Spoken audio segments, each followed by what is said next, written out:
We all know some iconic symbols. The Statue of Liberty screams USA. The Eiffel Tower represents Paris.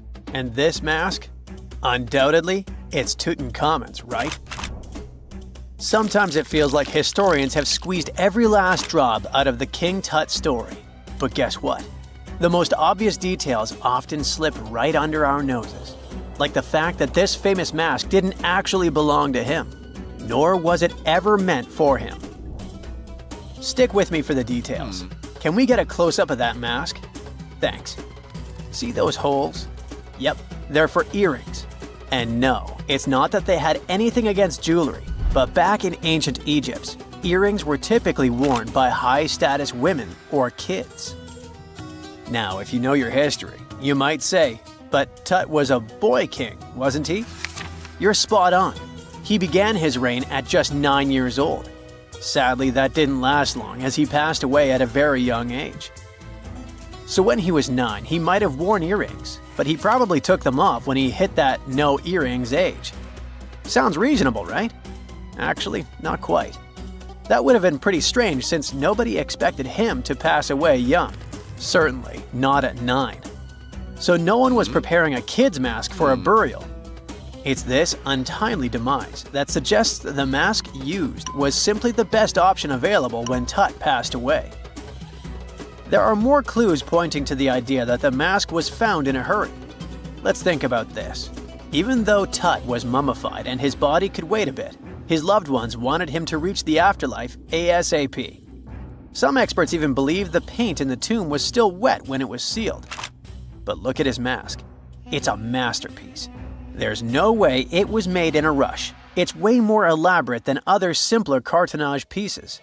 The renowned mask of King Tut stands 21 inches tall, adorned with precious stones, and features a golden beard that weighs 5.5 pounds, making the entire mask 22.5 pounds. Okay, I'm a bit confused here. So it seems like it was probably a kid's mask, but it had a beard? I've never seen a 9-year-old with a goatee, and I'm guessing you haven't either. Just think about it. A grown man's face compared to a kid's face. Fun fact for you, our faces pretty much stopped growing at the age of 16, so by 19, Tut would have definitely had the face of an adult man. Can you imagine trying to fit a relatively small kid's mask on a grown man? That would have been super embarrassing, and no one would have let that happen. Right, let's dismiss the kids' theory. Now, the second option, if you remember, is that the mask could have originally belonged to a woman. This is where the beard theory comes into play. Some researchers believe the beard might have been added later on. Here's another twist. What if the mask was actually made for Nefertiti herself, who ended up maskless? In this case, there are two discoveries. Two birds with one stone. For now, it sounds like a conspiracy theory, I know. But let's give it a shot and delve deeper into the details. So, Tut passed away in around 1323 BCE, probably due to malaria. He had other health issues too, like when he broke his leg, and records suggest he wasn't in the best shape. As for Nefertiti, we have no solid data about her demise. Plus, nobody knows exactly when or where she was buried. The supposed year when she passed away is around 1330 BCE, but she could have lived longer, and the mask was intended and prepared for her. Or maybe they just took her mask right from the burial chamber. After all, they were family. Well, sort of. She was said to be his stepmom, having been married to Akhenaten, who was likely Tut's father. But this is not 100% accurate. Some scientists doubt it. Ah, these ancient Egyptian families. It's hard to keep track of who's who. I know, you're not yet convinced that Tut wore a lady's mask. Let me share one more theory with you. Meet Howard Carter, the enthusiastic archaeologist who discovered Tutankhamun's tomb. It was located in the Valley of Kings outside Luxor and, to everyone's surprise, was nearly intact. When he entered, he noticed something odd. This didn't feel like a pharaoh's burial chamber. It was classy and all, but it had a vibe that suggested it was made for a woman. Typically, Egyptian pharaohs had larger tombs that suited them better, and even more strangely, it was oriented to the right of the entrance. This didn't add up. That orientation was typical for female chambers, which Egyptian queens used. Another red flag was that the chamber appeared to have been built in stages, and all the artifacts, around 2,000 of them, seemed hastily placed there. Even more curious, they looked like they were meant for other royals. Carter discovered this burial site in 1922, but it remained a mystery as to why it was so bizarre. Almost a century later, Nicholas Reeves thought he may have solved the puzzle. He claimed that King Tut might not have been the original resident of the tomb. Instead, he suggested that the undisturbed resting place of the legendary Queen Nefertiti could be hidden behind the walls of the boy king's burial chamber. Nicholas studied high-resolution photos for months, meticulously examining every pixel. One day, he focused on detailed scans that revealed the texture of the tomb's walls beneath layers of paint. He spotted what he believed to be outlines of two doorways that had been blocked and plastered over to hide them from view. The more he looked, the more it seemed real. Could it be a tomb within a tomb? Nicholas theorized there was a hidden storeroom behind the western wall of King Tut's tomb, and his chamber might just be the outermost section of a larger corridor-style network of rooms. It all sounds fancy, but sorry to break it to you, Reeves' theory was debunked. To find out if he was onto something, experts had to use ground-penetrating radar to see the unseen. Reeves' idea was that if there were gaps, it could indicate the presence of additional rooms. And at first, in 2015, one expert even thought he had found a hidden room. But the glory didn't last for long. A year later, after double-checking, it turned out there were no hidden doorways.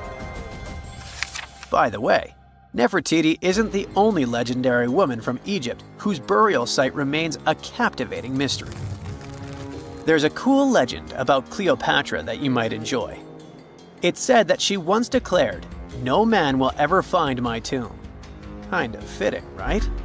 After all, the person who's come closest to uncovering her final resting place is a woman. Fast forward a few millennia after she passed away, and while no man has located it, archaeologist Kathleen Martinez believes she might have cracked the code. She's been on the quest for Cleopatra VII's tomb for nearly 20 years, and recently discovered a bust that she thinks represents the famous queen. However, not everyone is on board with her claim. Some experts argue that the bust doesn't resemble Cleopatra at all. Alongside this intriguing marble statue, Martinez's team also unearthed 337 coins, some of which, less controversially, feature Cleopatra's likeness. But the real part is that it's still not officially confirmed. There's no doubt about the existence of the small bust. It's carved from white marble, fits in one hand, and shows a woman wearing a royal crown, according to a translated statement from the Egyptian Ministry of Tourism and Antiquities. The big question, though, is who it actually depicts.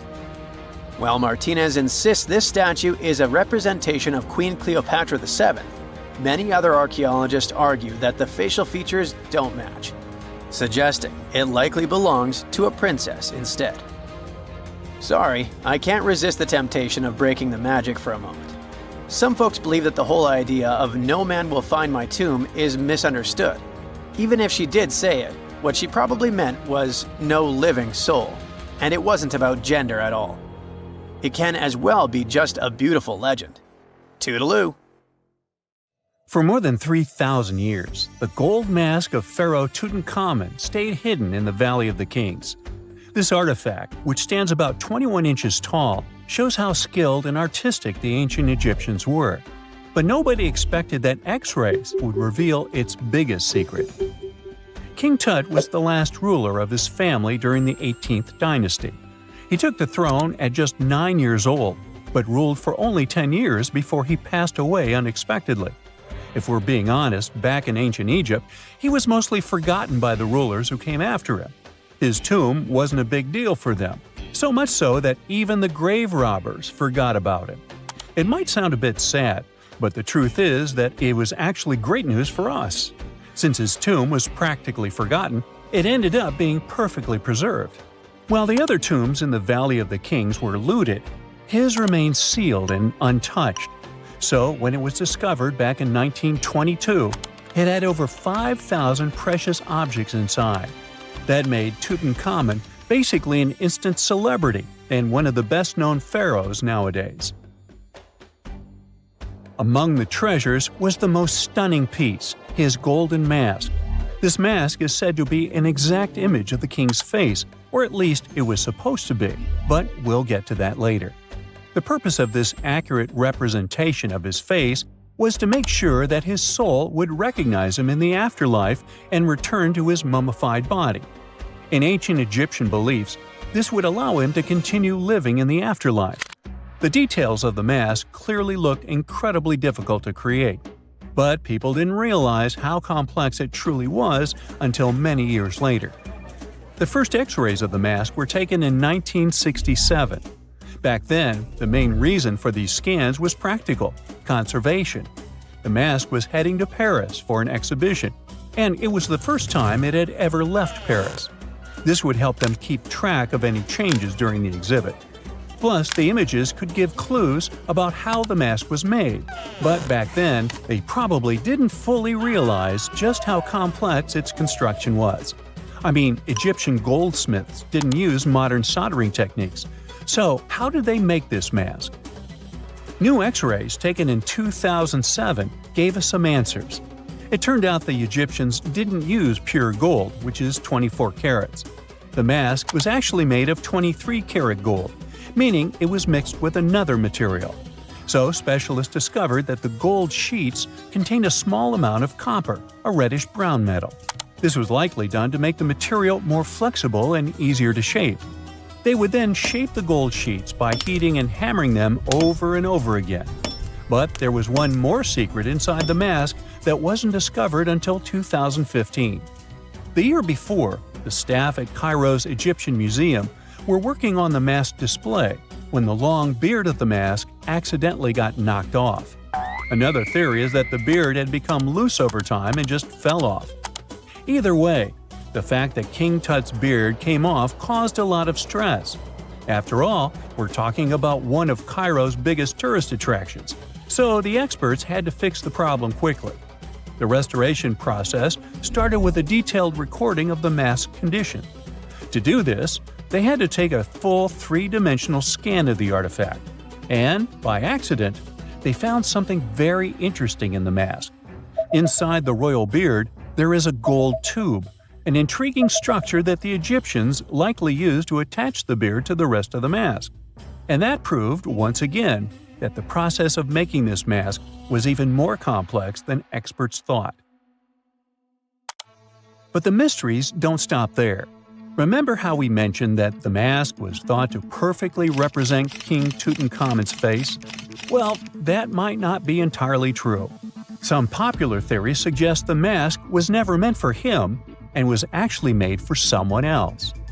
A study published in 2015 suggested the mask was originally made for a female pharaoh, his supposed stepmother, the famous and beautiful Egyptian queen Nefertiti. The biggest clue comes from an inscription on the mask. At first glance, it seemed to belong to Tutankhamun, but after a close examination, researchers noted that something else was actually written underneath King Tut's name. The royal name stamp seems to have been altered, and originally it had something written on it that translates to Queen Nefertiti. There is another feature of King Tut's golden mask that was overlooked for years, which adds even more mystery.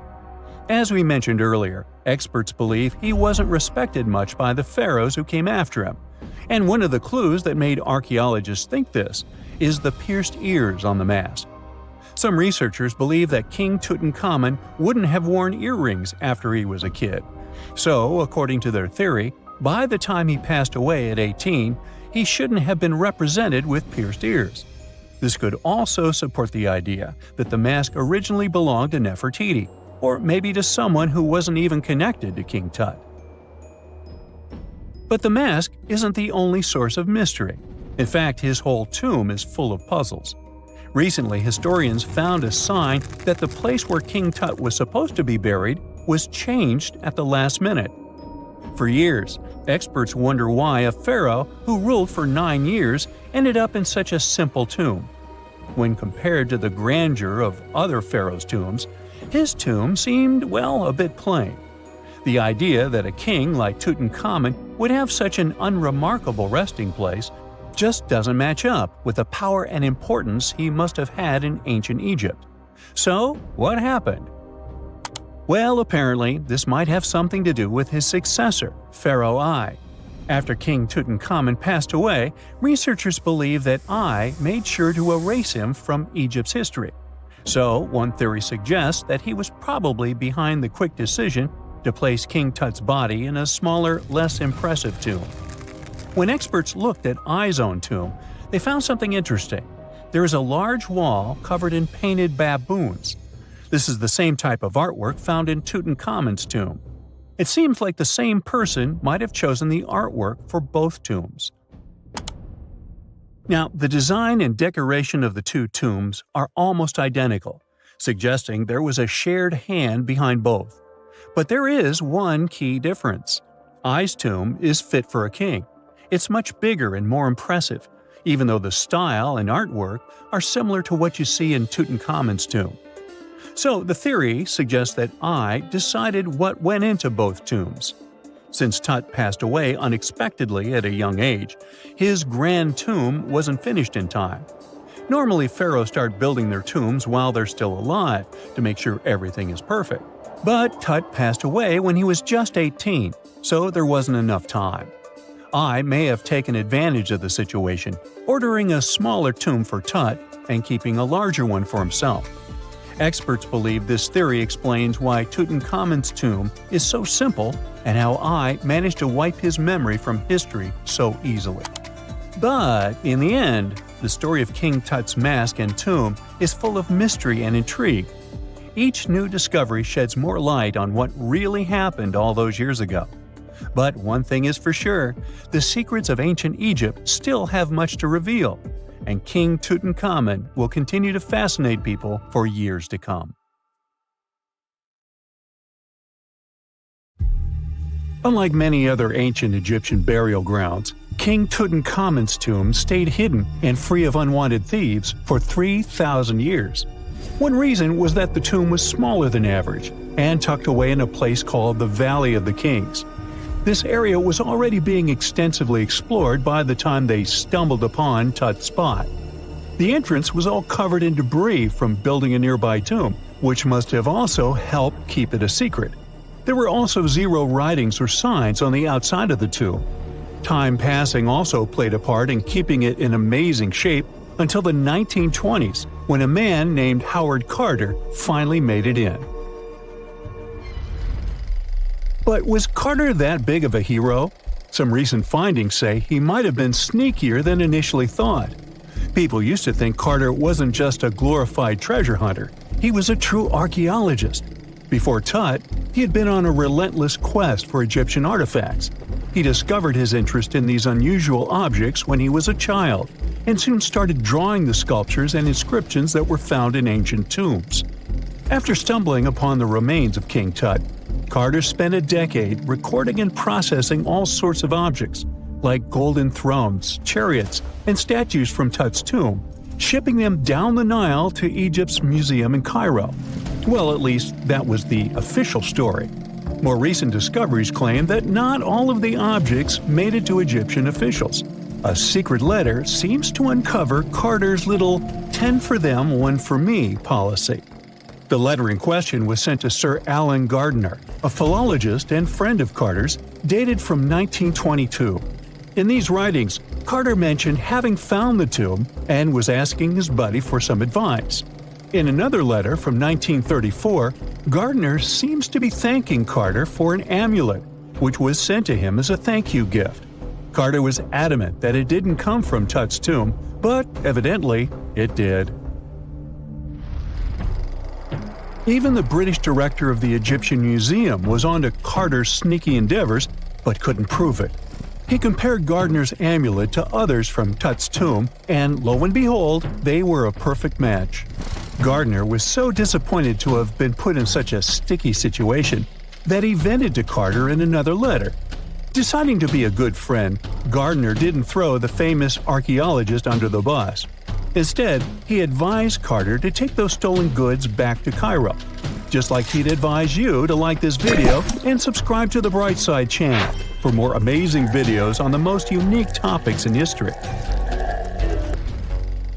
It's not the only shady piece of information on Carter's post-discovery behavior.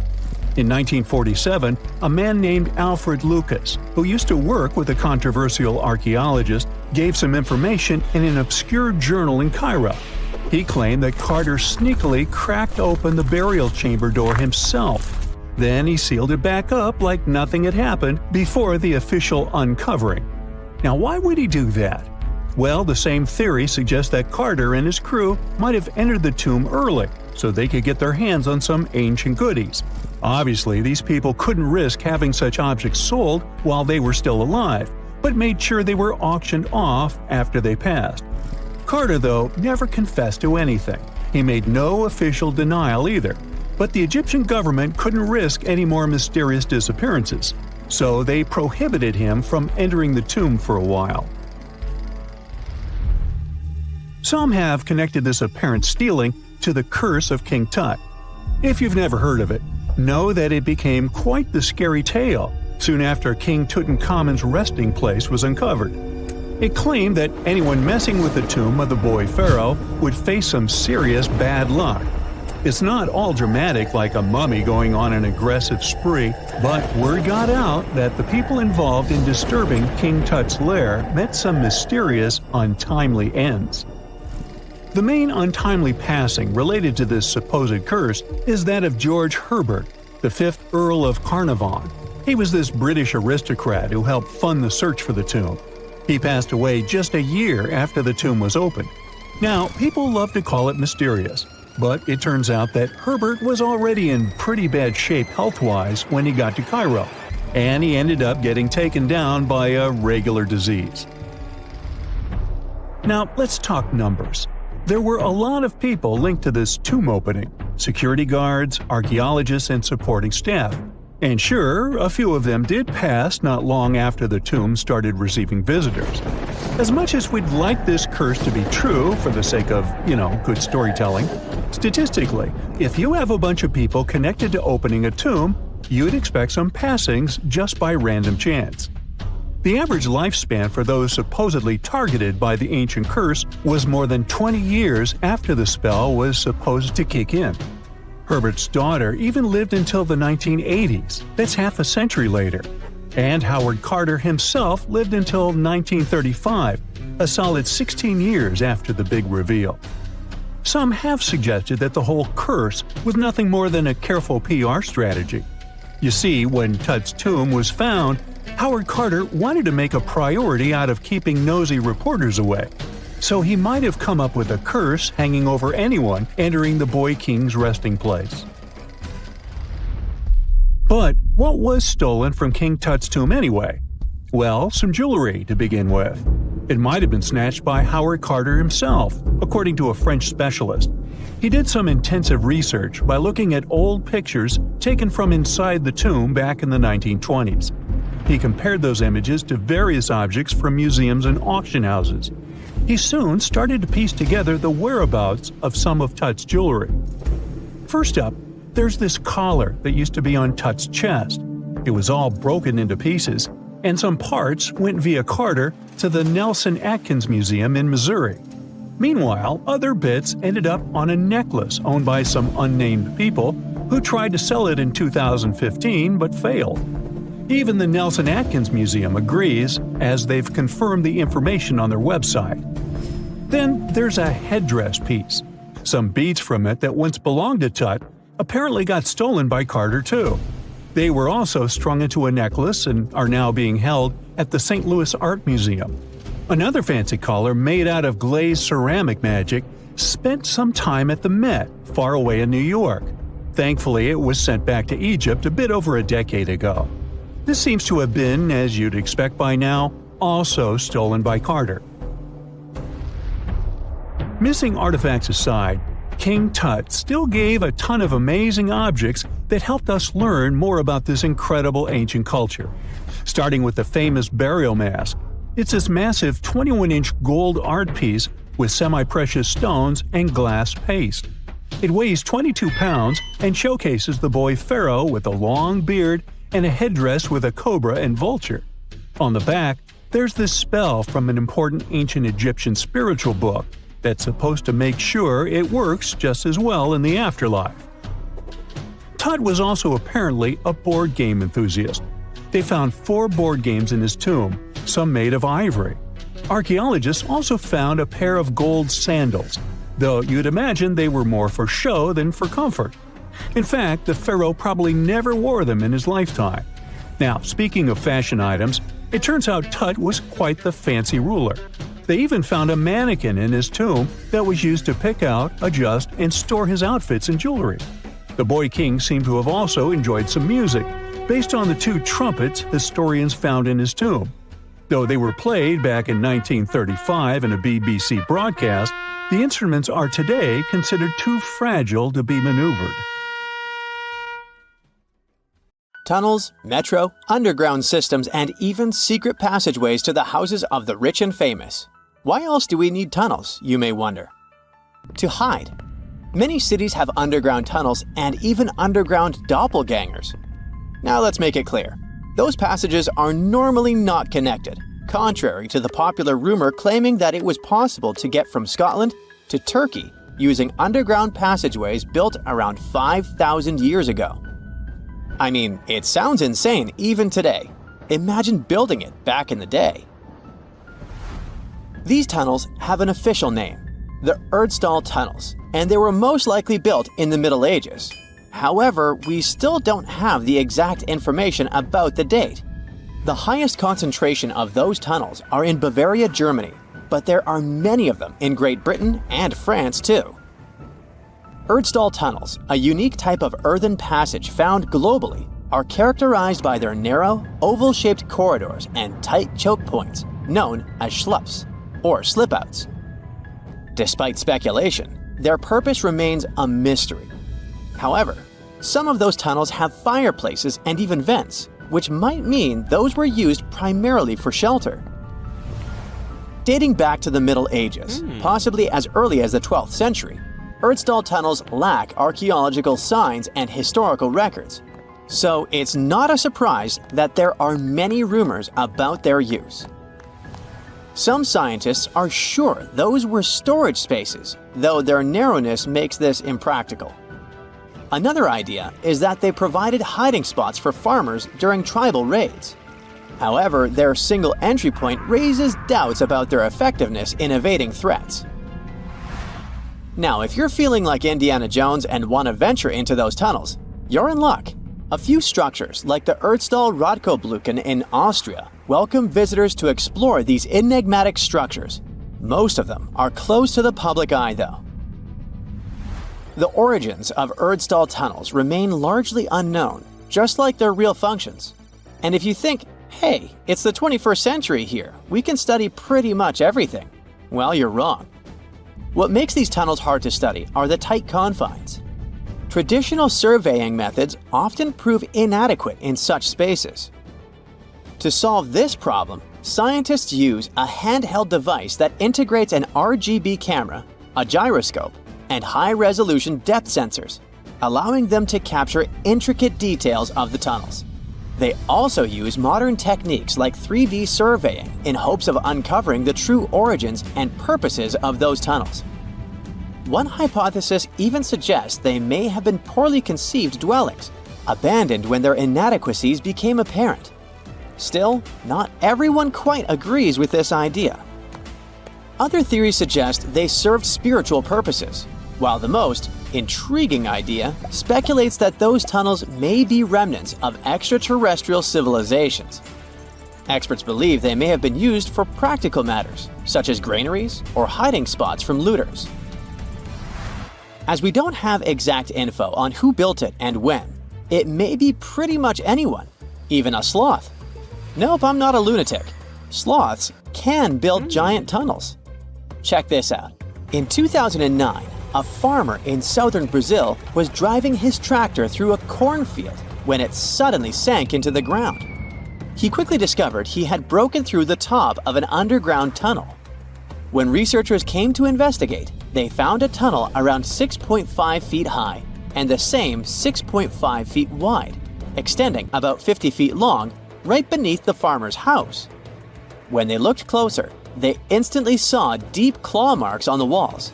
That was the proof the tunnel wasn't human-made. So that thing the farmer uncovered was a megafauna paleoburrow, a prehistoric tunnel dug by ancient creatures like giant ground sloths or giant armadillos from over 10,000 years ago. I know, it's hard to imagine those beasts, but let me help you. Take a hamster. Now, increase it to the size of an elephant. Don't forget, this 13-foot-tall hamster could also walk on 2 legs. During their time, around 15 million to 10,000 years ago, many species of sloths and giant armadillos roamed the Americas, some even digging similar tunnels. Today, many of these tunnels are filled with sediment, though some remain clear, similar to the one the farmer discovered.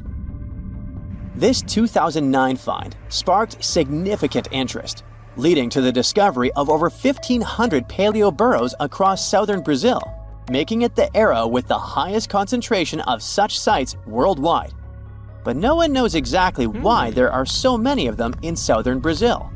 While some paleoburrows exist throughout South America, none have been found in North America, which is weird since those huge sloths roamed the entire continent. The exact purpose of these large tunnels remains a mystery, but scientists believe they may have served as nursing spaces, temperature regulation, or hibernation areas. Tunnels likely developed over centuries as successive generations of sloths and armadillos expanded them. Now, let's take a look at fugus.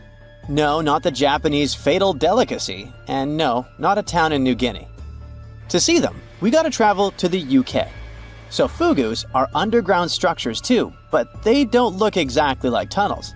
They are dry stone structures. They look as if a cave had been decorated with stones from the inside. There are only around 15 of them found so far, and most of them are located in Cornwall. According to the estimates, those tunnels were built about 2,400 years ago, and they're still in pristine condition, which is truly fascinating. I mean, back in the day, people had no cool machinery whatsoever, yet their structures still last.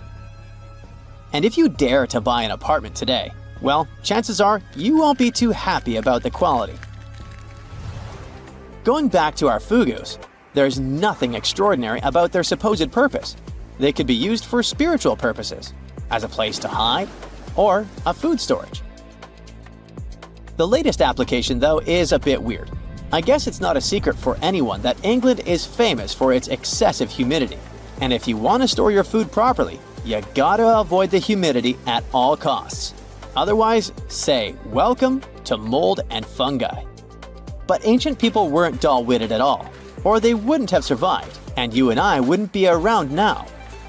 So they might have adapted those fugus to store just some products, those that already had natural molds in them, assisting in the preservation of perishable food, like milk, butter, and cheese. But hey, those are just speculations. The true reason why they were built remains unknown. What makes fugus unique is that they are intentionally built tunnels, not just excavated mines like those in Wales.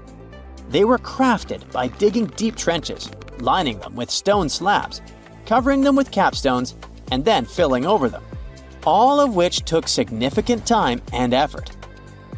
Still, no matter how hard those were to construct, cities around the globe are often built over intricate tunnel systems, each unique to its location. For instance, Paris is famous for its extensive underground quarries, which were abandoned years ago, but still pose a risk of collapse in certain areas above. London boasts one of the largest tunnel networks in the world, including many that were specifically created for military purposes. In New York City, there are rumors of secret tunnels, while Los Angeles has old tunnels from the Prohibition era used for speakeasies. Many other cities also have their share of enigmatic tunnels, and surprisingly, Florida is no exception. It happened in the year 2011 in Ybor City. Near a former post office, flooding uncovered something weird, a section of an unknown structure.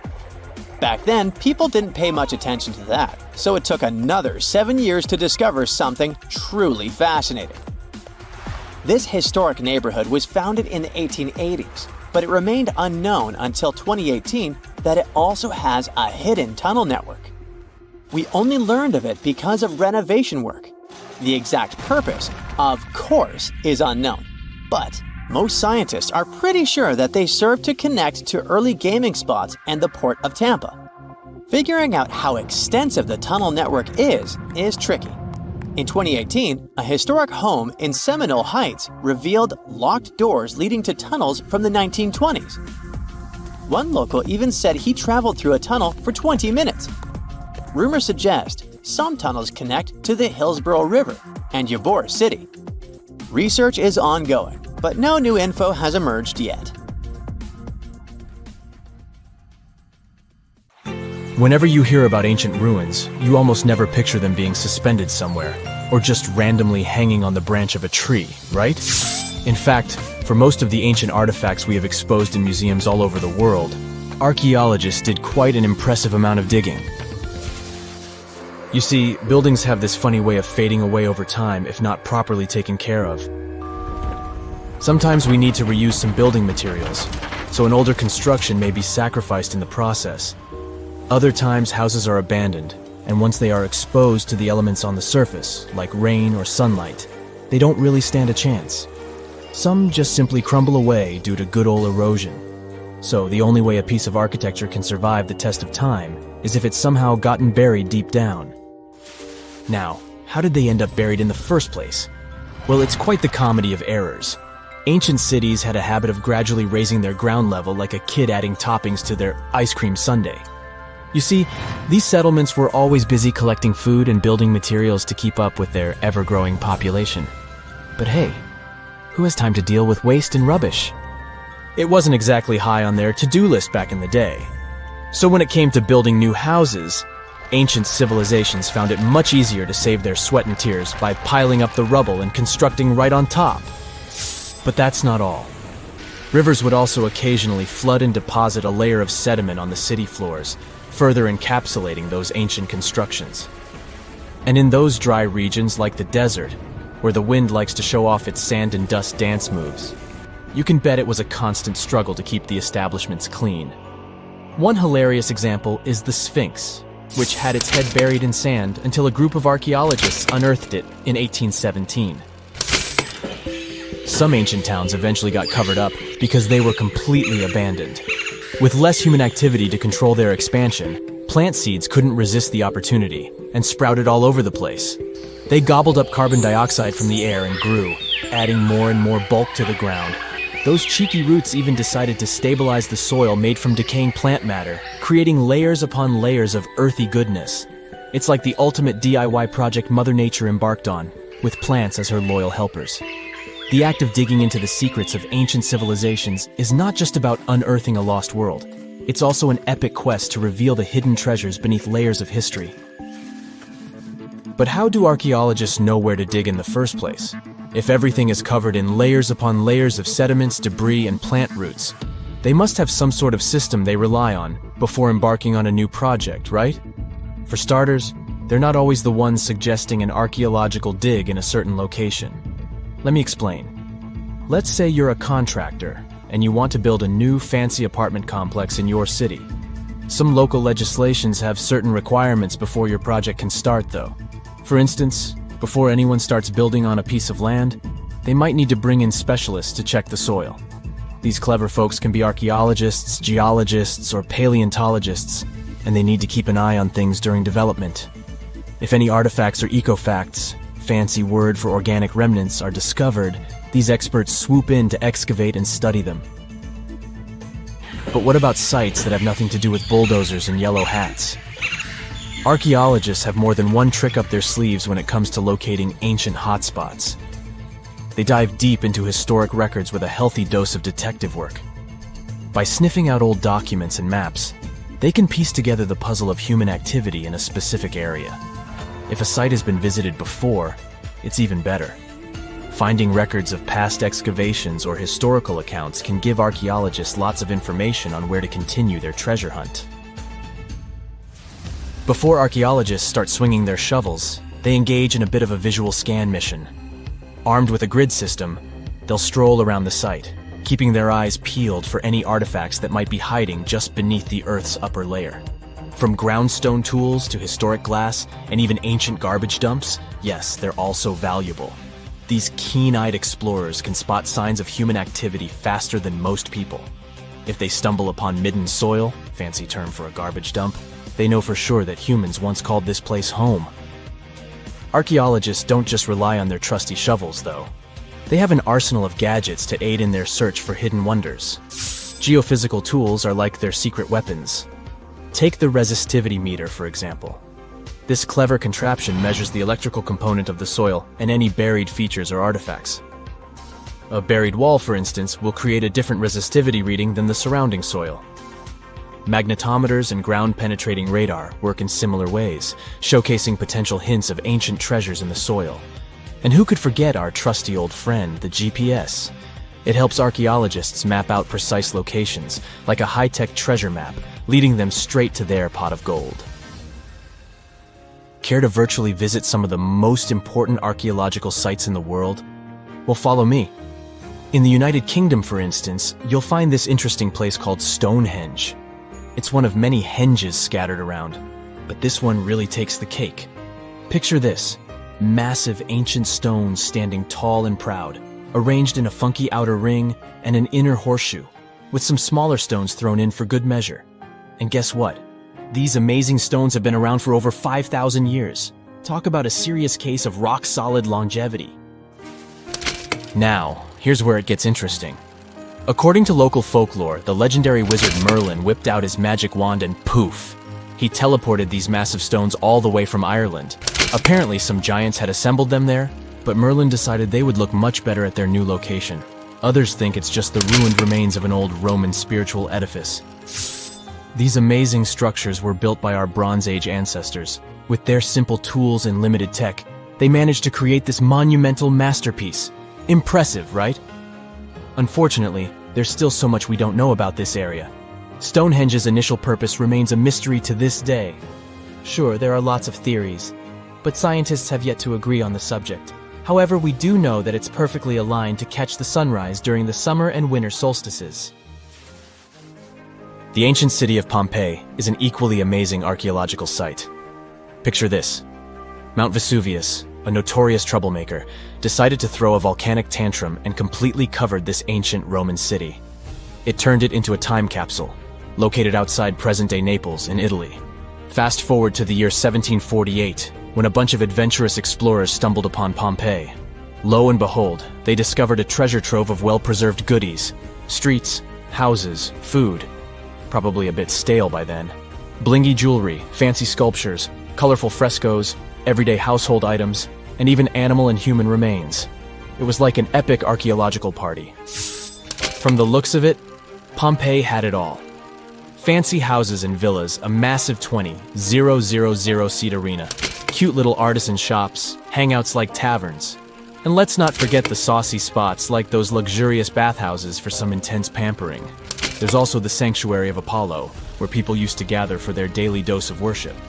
And of course, the bustling heart of the city, the Forum of Pompeii, where all the cool people used to hang out. And guess what? Pompeii is so cool that it made it to UNESCO's World Heritage List back in 1997. That's like the ultimate Hall of Fame for historical awesomeness. It also includes many other famous buildings and sites, like the Taj Mahal in India and the Acropolis of Athens in Greece. If there's a question that still baffles archaeologists to this day, it's this one. How did the ancient Egyptians build those magnificent pyramids?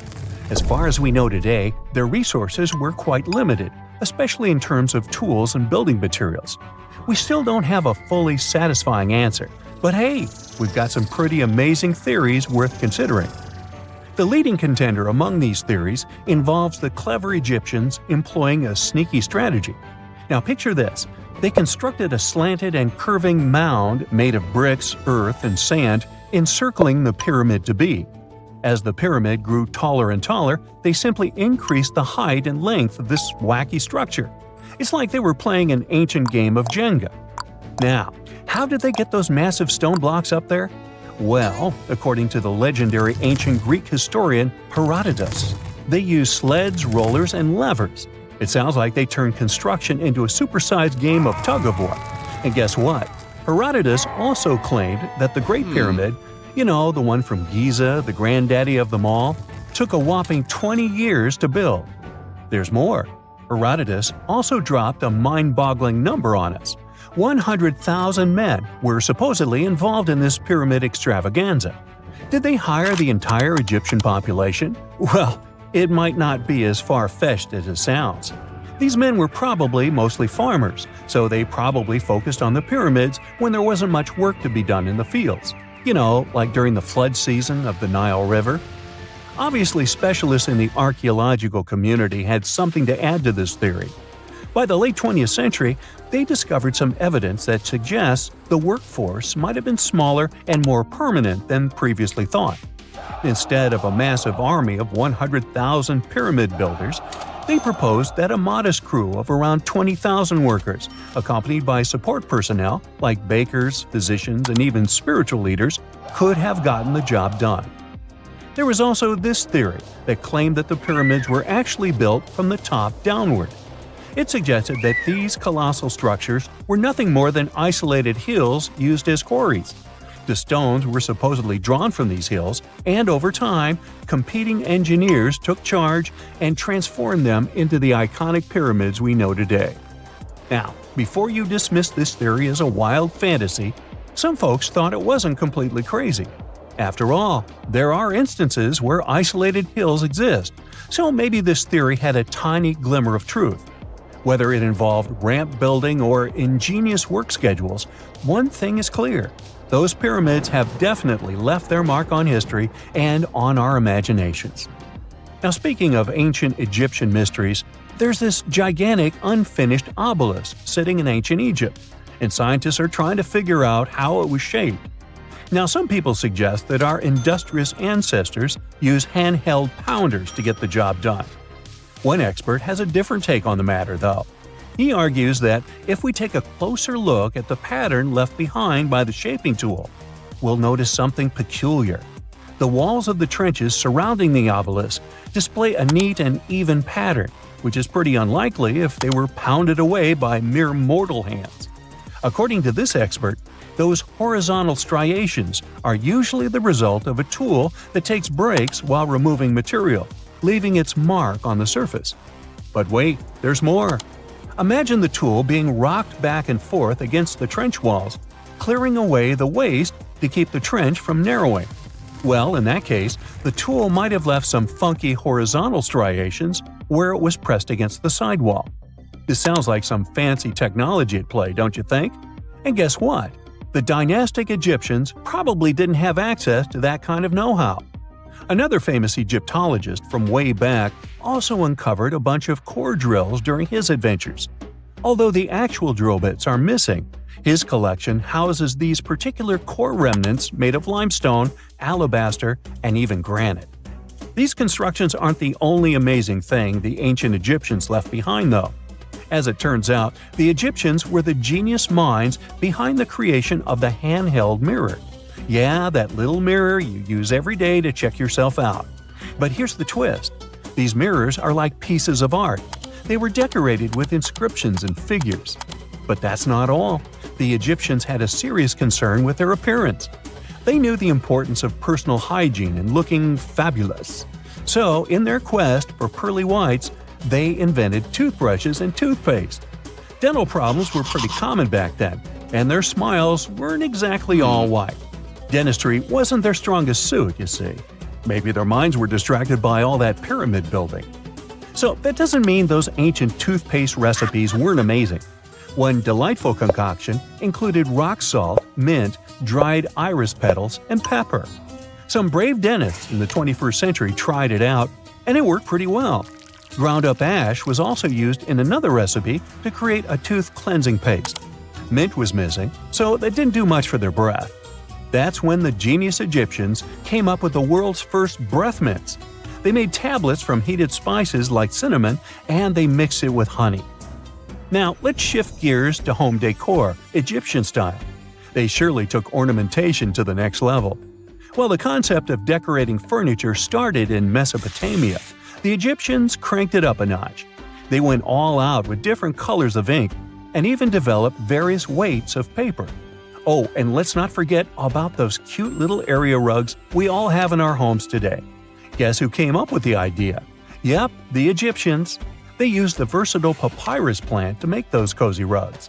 And speaking of trends, the Egyptians loved their knickknacks. They had an assortment of small figurines in the shapes of cats, dogs, and people. These statues were made from various materials, like simple sun-dried mud to the ultimate bling of gold. It all depended on how loaded you were. The Egyptians were also all about farming, and they knew that clean water was crucial for their crops and animals. That's why they came up with some nifty inventions and techniques to make sure their land was fertile and their plants were happy. First off, they had the genius idea of using ox-drawn plows. They had two types of plows, heavy and light. The heavy plow would strut its stuff, cutting deep furrows in the soil, while the lighter plow followed behind, fluffing up the earth. But they didn't stop there. After plowing, the Egyptians would break up clumps of soil and sow the rows with seeds. To give those seeds a good old squish into the furrows, they'd march their livestock across the field, effectively closing up the furrows. But hey, all that hard work would be pointless if their seeds were as dry as the Sahara. That's where irrigation comes into play. The Egyptians were so good at it that other cultures, like the Greeks and Romans, couldn't help but copy their techniques. Now let's switch gears and talk about the marvelous architecture of ancient Egypt. These folks weren't just skilled farmers, they were also architectural maestros. They built these fancy canals to carry water to farms and villages, and boy, did they know how to make those canals look pretty. Just imagine strolling along a canal lined with ornate structures. The pharaoh Ramesses the Great was quite the overachiever when it came to construction. One of his mind-blowing creations was the construction located at Abu Simbel. This building was designed so that twice a year, the sun would shine directly into it and illuminate the statues of Ramesses. And let's not forget about the corbelled arch. Without this architectural gem, we'd be missing out on some mind-boggling structures like the Great Pyramid. The Egyptians knew how to make things stand tall and proud, thanks to their engineering and construction wizardry. They built grand halls and inner sanctums that make your jaw drop. And some of these temples doubled as astronomical observatories. The Sahara Desert is home to highly dangerous creatures like the Death Stalker scorpion and the desert horned viper, but they're nothing compared to a mysterious beast that lived there 95 million years ago. Scientists just found a new dinosaur species in the Sahara Desert of Niger. His official name is Spinosaurus mirabilis, and let's just say you wouldn't want to cross paths with him. This beast was as long as a school bus and weighed several tons. He was a massive, powerful predator. His whole body was built to hunt. He used a trap-like jaw to catch the largest fish prehistoric Africa had to offer. His bottom teeth actually poked outward, fitting perfectly between his top teeth to create a tight grip. Once those jaws closed and trapped fish, they couldn't get away. His name, mirabilis, actually means astonishing in Latin. And that's because this dinosaur was a showstopper. He had a really flashy, weird feature. A tall, I mean really tall, crest on his head. It was so big, the researchers actually had to go back to the site and gather more pieces just to make sense of it. Today, it's all just bones, but the team thinks that when he was alive, that crest was brightly colored. It curved up toward the sky like a glowing blade. And being that flashy had one main goal: to attract mates. It worked just like peacocks with their long, bright tails. It's all about showing off for their love interests. At least, that's what researchers think. This discovery is huge because it's only the second Spinosaurus species we've ever found, like the one that starred in Jurassic Park 3. These guys were among the biggest terrestrial carnivores of the late Cretaceous period. That is, meat-eating dinosaurs that lived about 100 to 66 million years ago. They were as huge and fierce as the famous T-Rex. For a long time, most people thought Spinosaurus were aquatic hunters, and we pictured this fierce monster stalking the shore or diving deep to hunt. Some research even suggests their long spines on the tail were basically built-in flippers. But that's not what most scientists believe anymore. New studies show that while the paddle-like tail looks great for swimming, it didn't actually have much muscle. It turns out those tails were likely just for show, kind of like a lizard tail. They just didn't have the power to push such a massive creature through the water. The density of their bones didn't help either. The bottom line is, they wouldn't have been terrible swimmers. They were super slow and couldn't really dive. To give you an idea, if we put this dinosaur next to a crocodile in a pool for a swimming competition, the crocodile would win every single time. Whether they were swimmers or not, scientists seem to agree on one thing: these guys loved the sea.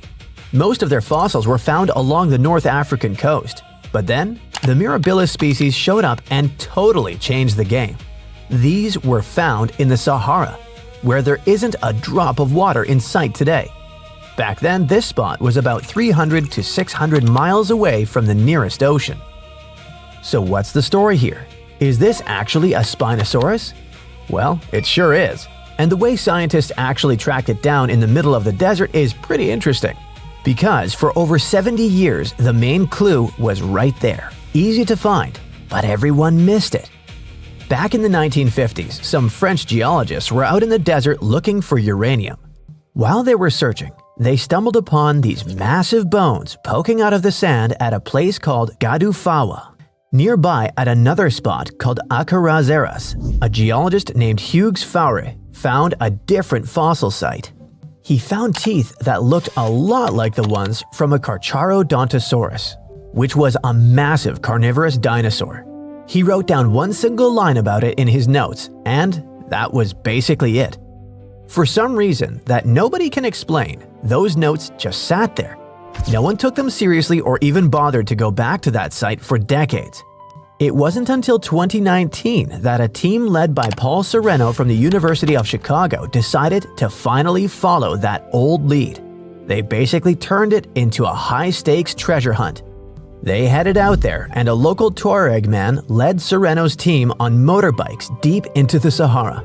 He took them to a site called Jengwebe, where he remembered seeing fossilized bones a long time ago. Because it was such a long trek back to their main camp, the team didn't have much time. They could only grab a few fossils, mostly teeth and pieces of jawbones, before they had to leave. At that moment, they had no idea they were holding a brand new species in their hands. The team finally headed back there in 2022, and this time, they found even more fossils. That's when they finally put together the 40-foot-long find. And then they were able to confirm three big things. First, this new creature had a really tall and unusual crest on its head. Second, the way the teeth were set was a bit different from its famous relatives. And then we come to the biggest difference of all. For the first time ever, we're seeing a Spinosaurus that lived far from the ocean. But that raises a big question. How did it eat fish? Scientists have a theory. All those bones were found buried in the sediments of an ancient river. That means this dinosaur probably hunted for fish in shallow water. It was big and strong enough to wade into water over 6 feet deep, but it probably spent most of its time in shallow water, just waiting for a big fish to swim by. But if it didn't feel like sushi dinner, it could just wander through the woods and pluck something else to eat. Okay, so you're probably a little confused right now. I'm talking about forests and rivers. But wasn't this thing found in the middle of a desert? Well, the thing is, the Sahara looked completely different back then. It was actually green. The whole landscape was full of rivers and forests while these dinosaurs were roaming around. So that pretty much solves that mystery. But there are still plenty of other questions about this species. like how big they actually were. See, the problem is that the bones we found belonged to a young dinosaur, not a full-grown adult. Estimates say that the creature was probably about 26 feet long when he lost his life, but he could have grown a whole lot bigger than that. That leads us to the second mystery. Because this dinosaur was so huge and looked so unique, scientists have been arguing for years about how much time it actually spent in the water. One theory is that they went through 3 big evolutionary phases. First, way back in the Jurassic period, they started developing these long, crocodile-like snouts. They were perfect for catching fish. Second, during the early Cretaceous, they really started running the show. They moved toward the sea and became the top predators along the ancient coastlines. The final phase happened right as the Atlantic Ocean was opening up. This is when they reached their record-breaking size. They basically became shallow water ambush specialists, sticking mostly to North Africa and South America. But their reign didn't last forever.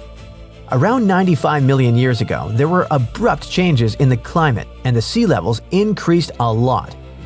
Basically, that affected the habitat they lived in, pushing them to the brink. Eventually, their story came to an end. Unfortunately, these new fossils are only part of the puzzle. We still don't know the whole story about Spinosaurus. There might even be other species out there just waiting to be discovered. And to really understand these mysterious giants, we'll have to wait until we find more complete skeletons out in the field.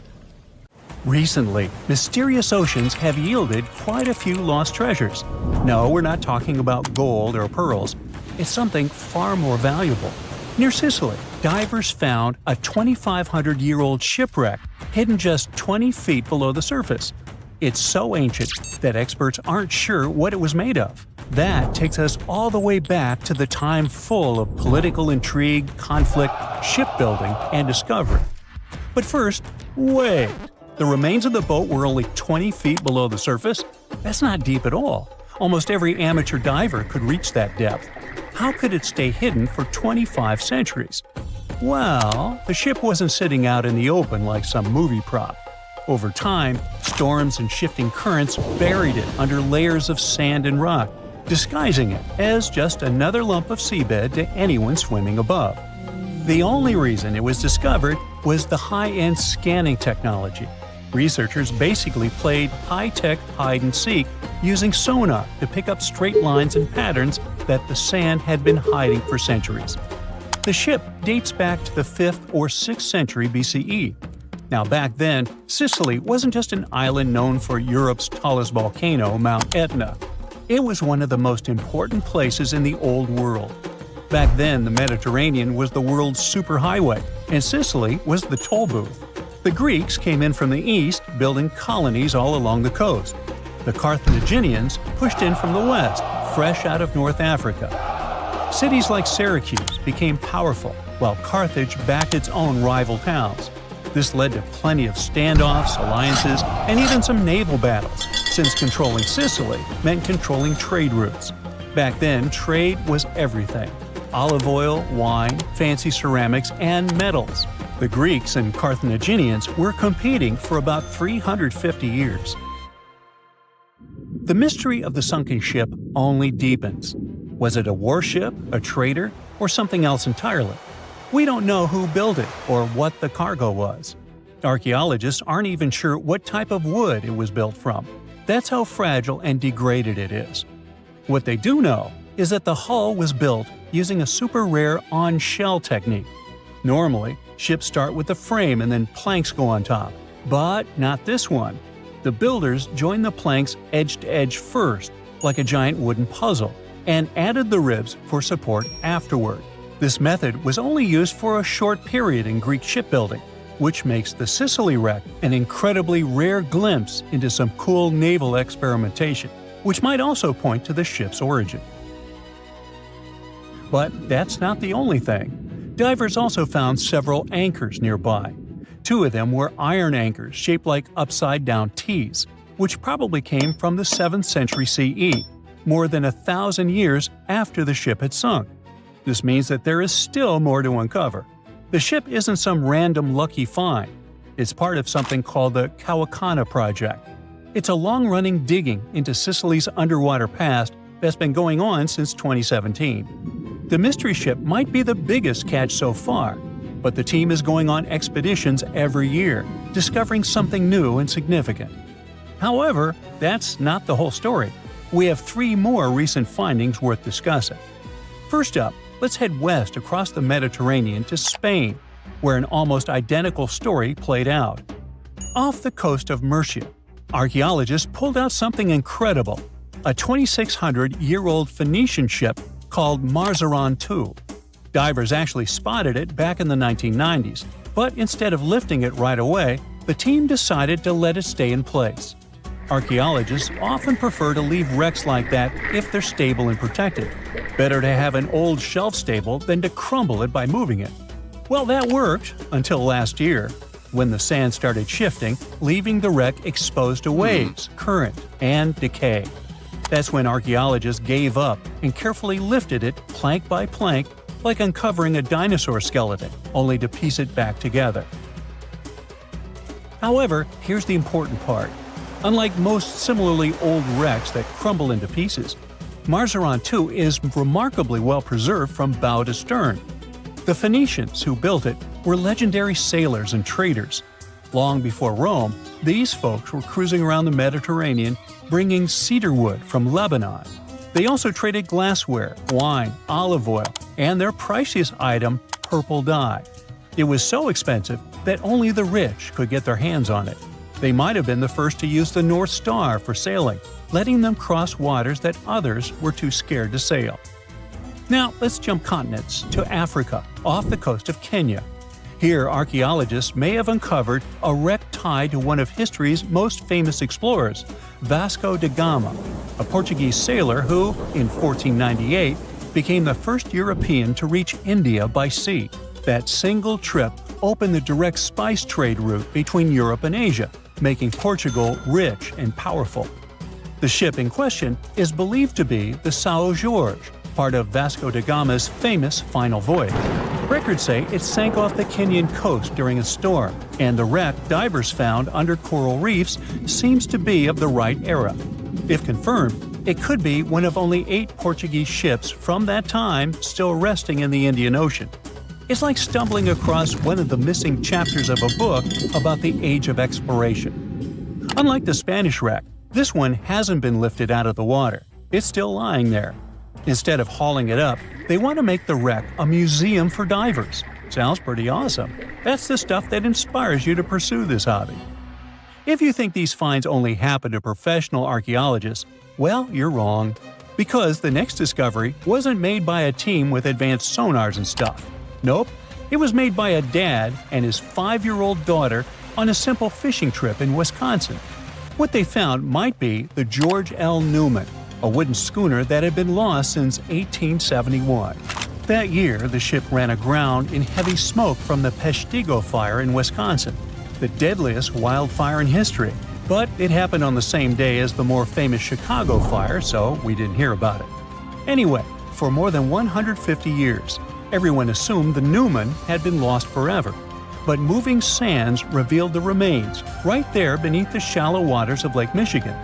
It might not hold sailing secrets, but it's another time capsule, this time from American history. Anyway, to bring this story to a close, what was the oldest shipwreck ever discovered? Well, back in the 70s, some divers exploring near the Greek island of Dokos stumbled upon what turned out to be the oldest known shipwreck in the world. Unfortunately, the ship itself didn't make it.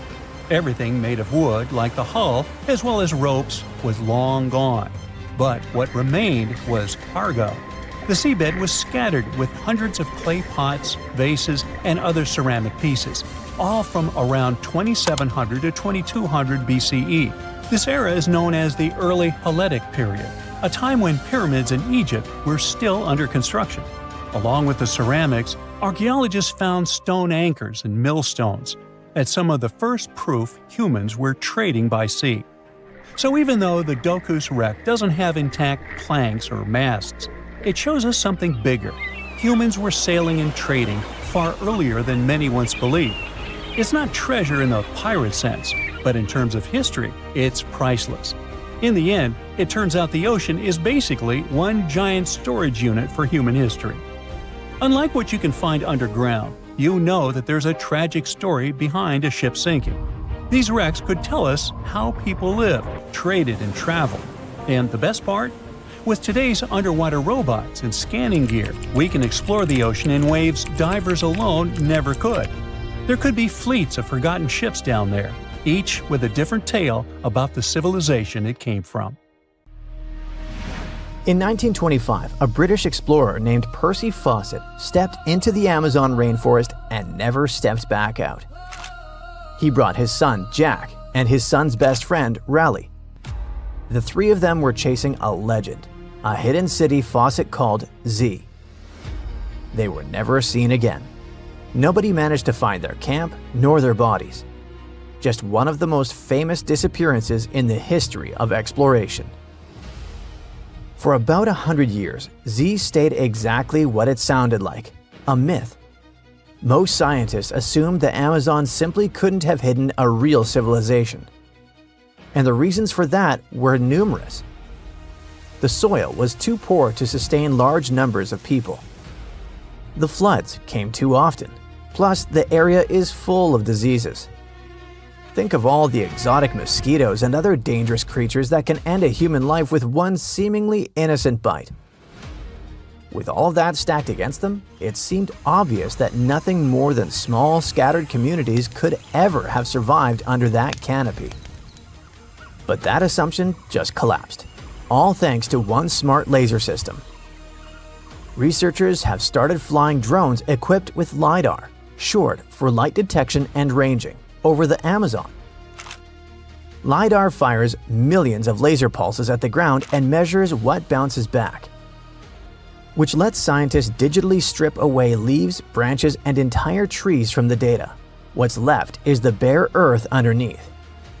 And underneath that jungle, it turns out, was indeed a civilization. Some experts now believe they may finally be finding the lost civilization Fawcett spent his life searching for. Except this time, they're doing it by piloting a drone instead of hacking through vines. Think about that for a second. An obsession that drove a man to his death in the jungle, one that turned into a near mythical footnote in exploration history, might actually have had a real answer all along. Not buried gold, not a fantasy kingdom, but something arguably more interesting. An entire engineered society that modern science had, until recently, also assumed was impossible. The discovery centers on a region of northern Bolivia called Llanos de Mochos.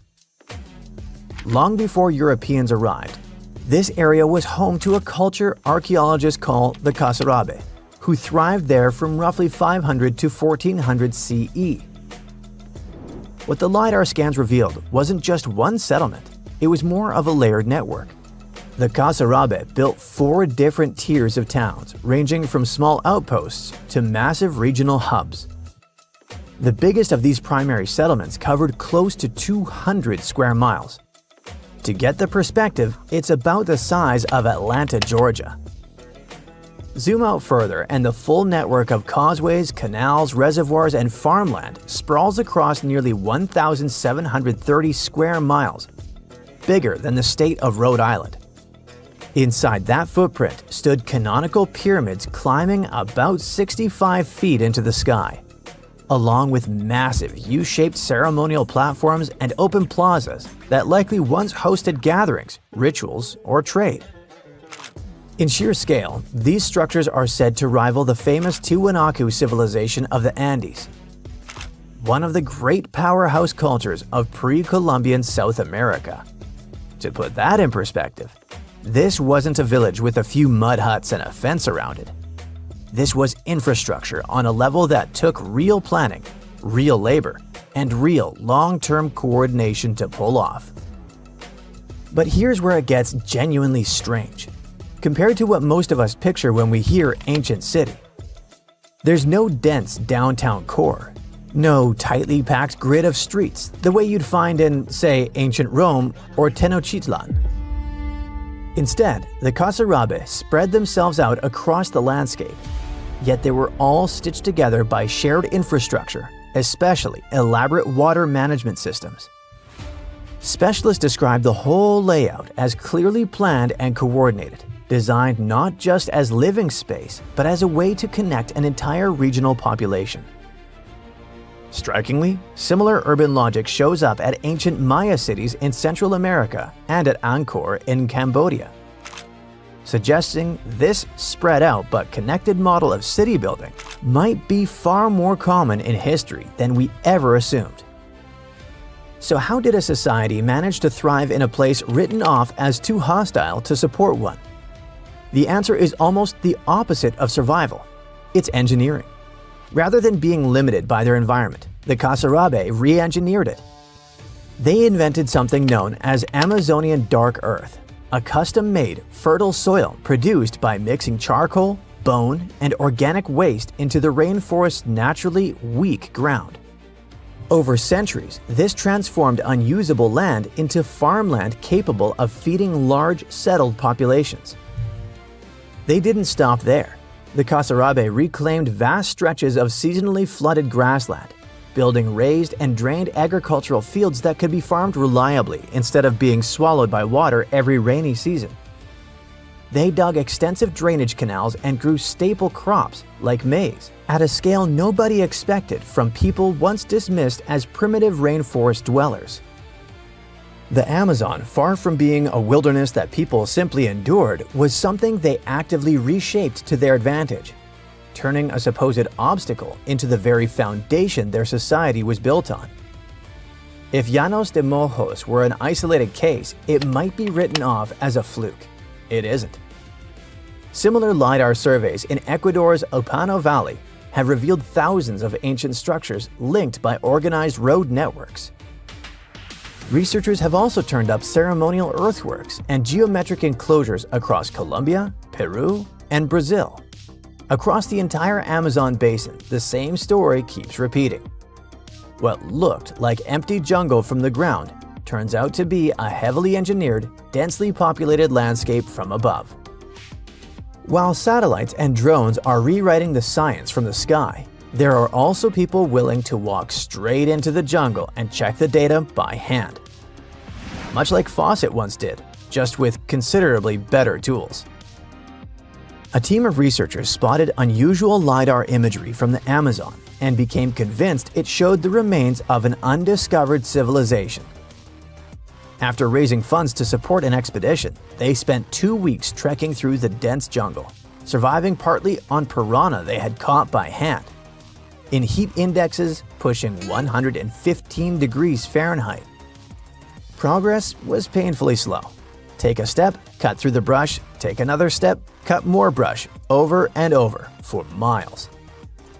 The jungle was so thick that if someone walking ahead got just a few steps out in front, they'd vanish completely from view. Even with GPS, a tool Fawcett never had, the team still got lost more than once and had to backtrack to find their way out. Despite the brutal conditions, the team returned with evidence they believe supports the idea that the structures they found are genuinely pre-Columbian, built before European contact ever reached that part of the rainforest. Formal verification is still pending, but the researchers are already planning a return trip, hoping not just to confirm the find, but to give something back to the local community that helped guide them along the way, including repairing a village well and its power supply. Plenty of mysteries still remain. Researchers don't yet fully understand how societies like the Kasarabe organized themselves politically, or what ultimately caused their decline centuries before Europeans ever set foot in the region. Shifting climate, environmental strain, internal conflict, or disrupted trade routes are all candidates. But no single explanation has been confirmed, and it's possible several of these pressures hit at once. What this discovery really does is force a complete rewrite of how we think about the Amazon altogether. It wasn't a green void waiting to be tamed. It was once home to organized, engineered, and densely connected societies, who simply got buried by time and vegetation. Every new survey seems to confirm that this wasn't a one-time fluke of human ingenuity, but a pattern that repeated itself across an enormous stretch of the continent, hidden in plain sight for centuries. And the tools now uncovering them are only getting more powerful, which means a lot more of this hidden history is likely still waiting beneath the canopy, completely visible from the ground, but no longer invisible from above. Centuries ago, Spanish writers described an Incan maze as the place where one gets lost. For 400 years, it was a spooky ghost story and a local legend. But today's researchers have modern devices that can see through the ground. And amazingly, they've found a perfectly engineered labyrinth more than a mile long. What was it really for? And could you actually get lost? Well, let's find out. Long before the first Europeans set foot in South America, the Inca were busy running a massive empire. At its height in the 1400s, this empire stretched over 3,200 miles. But what's cool is that they ran it without a conventional written language. Instead, they used something called a quipu, which was basically a bunch of colorful strings tied in different ways. It was like a spreadsheet made of chords. Special record keepers could run their fingers over these knots to track taxes or figure out how many potatoes were sitting in a warehouse hundreds of miles away. The empire is also famous for its massive 25,000-mile road network. Since they didn't have horses, they relied on a relay system of professional runners known as chasqui. These guys were basically Olympic-caliber athletes in a daily relay race. One was resting while the other was running to reach the next checkpoint. This way, they were able to cover about 150 miles in just one day, passing along information and smaller items. The Inca didn't let a massive canyon stop their system. Instead, they literally wove bridges out of grass. They had about 200 of those hanging over ravines long before Europe had its first suspension bridge. But since grass tends to rot, this was a yearly maintenance project. You can still see one of those at the Quetzalcoatl Bridge in Peru. Every June, local villagers braid fresh grass into new cables and rebuild the whole bridge by hand. All of these roads eventually led back to the heart of the empire, the capital Cusco. It was considered holy, and the Incas even shaped parts of the city to make it look like a puma. The fortress of Sacsayhuaman and the walls were an engineering wonder. The Inca hauled huge stones uphill without engines or steel cables, then fit those blocks together like Tetris. Peru was always troubled by earthquakes, so this technique was used for safety. When the ground shakes, stones don't snap and crack. They wiggle a little, kind of like they're dancing. Then the shaking stops, and the blocks settle back into place.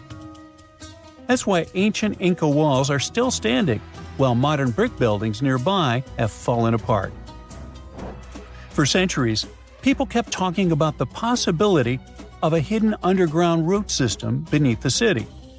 However, you can't just start digging up a modern city looking for treasure.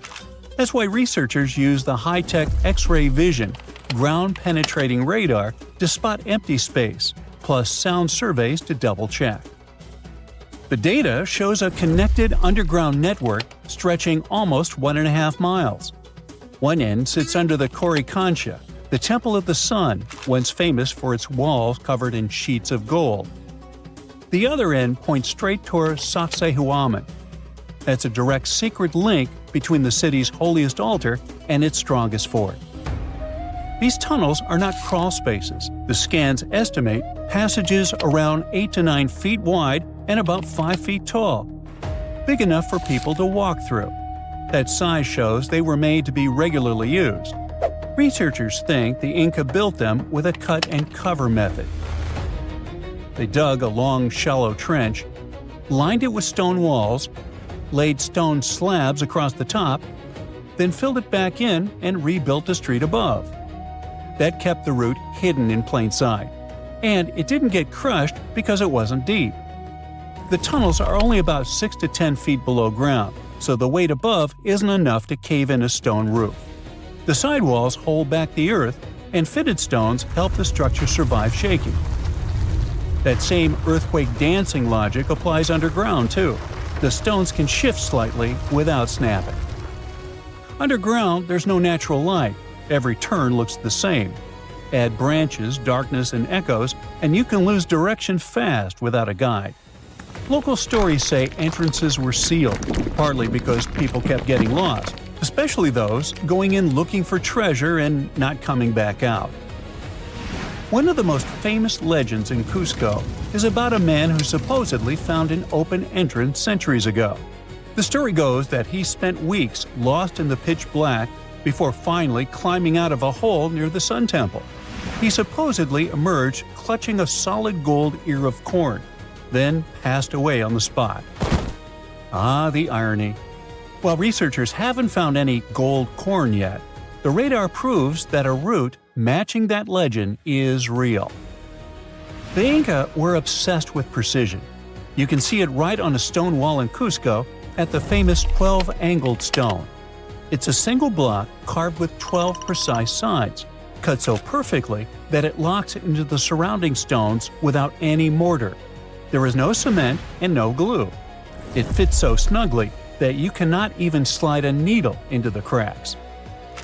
It's a jigsaw puzzle that has stayed in place for more than 500 years and has become a cultural heritage of Peru. The Inca were so good at engineering that people are still uncovering new parts of their world today. Places like Choqquequirao. After it was abandoned, the forest enveloped it, and it remained out of public view for a long time. It's a massive stone complex with structures and terraces built right into the mountainside.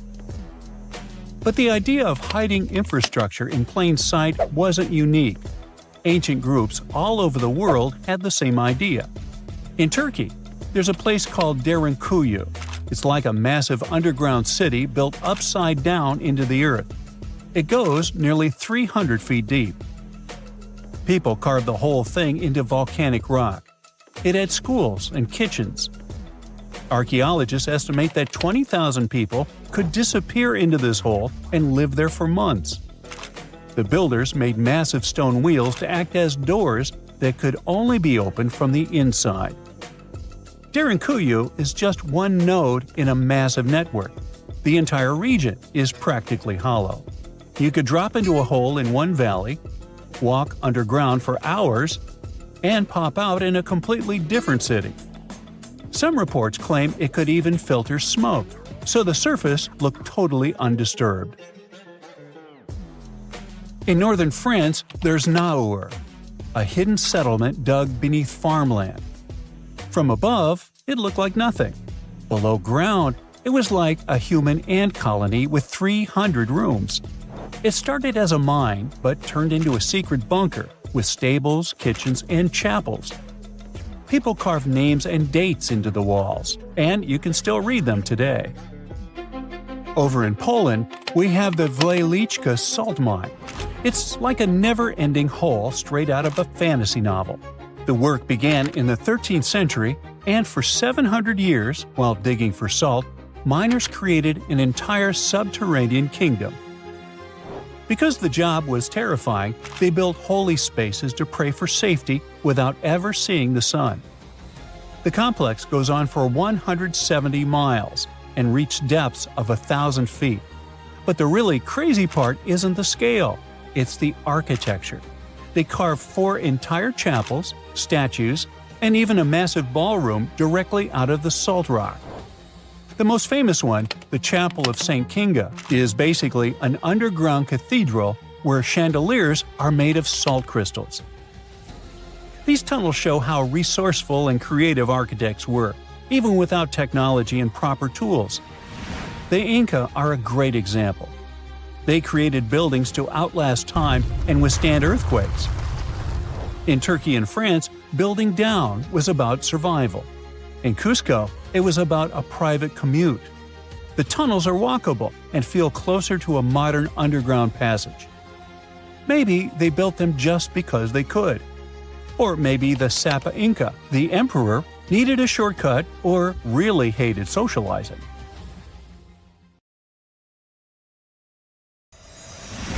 There's a huge stone obelisk that was supposed to be taller than a 10-story building, lying unfinished in the Egyptian desert.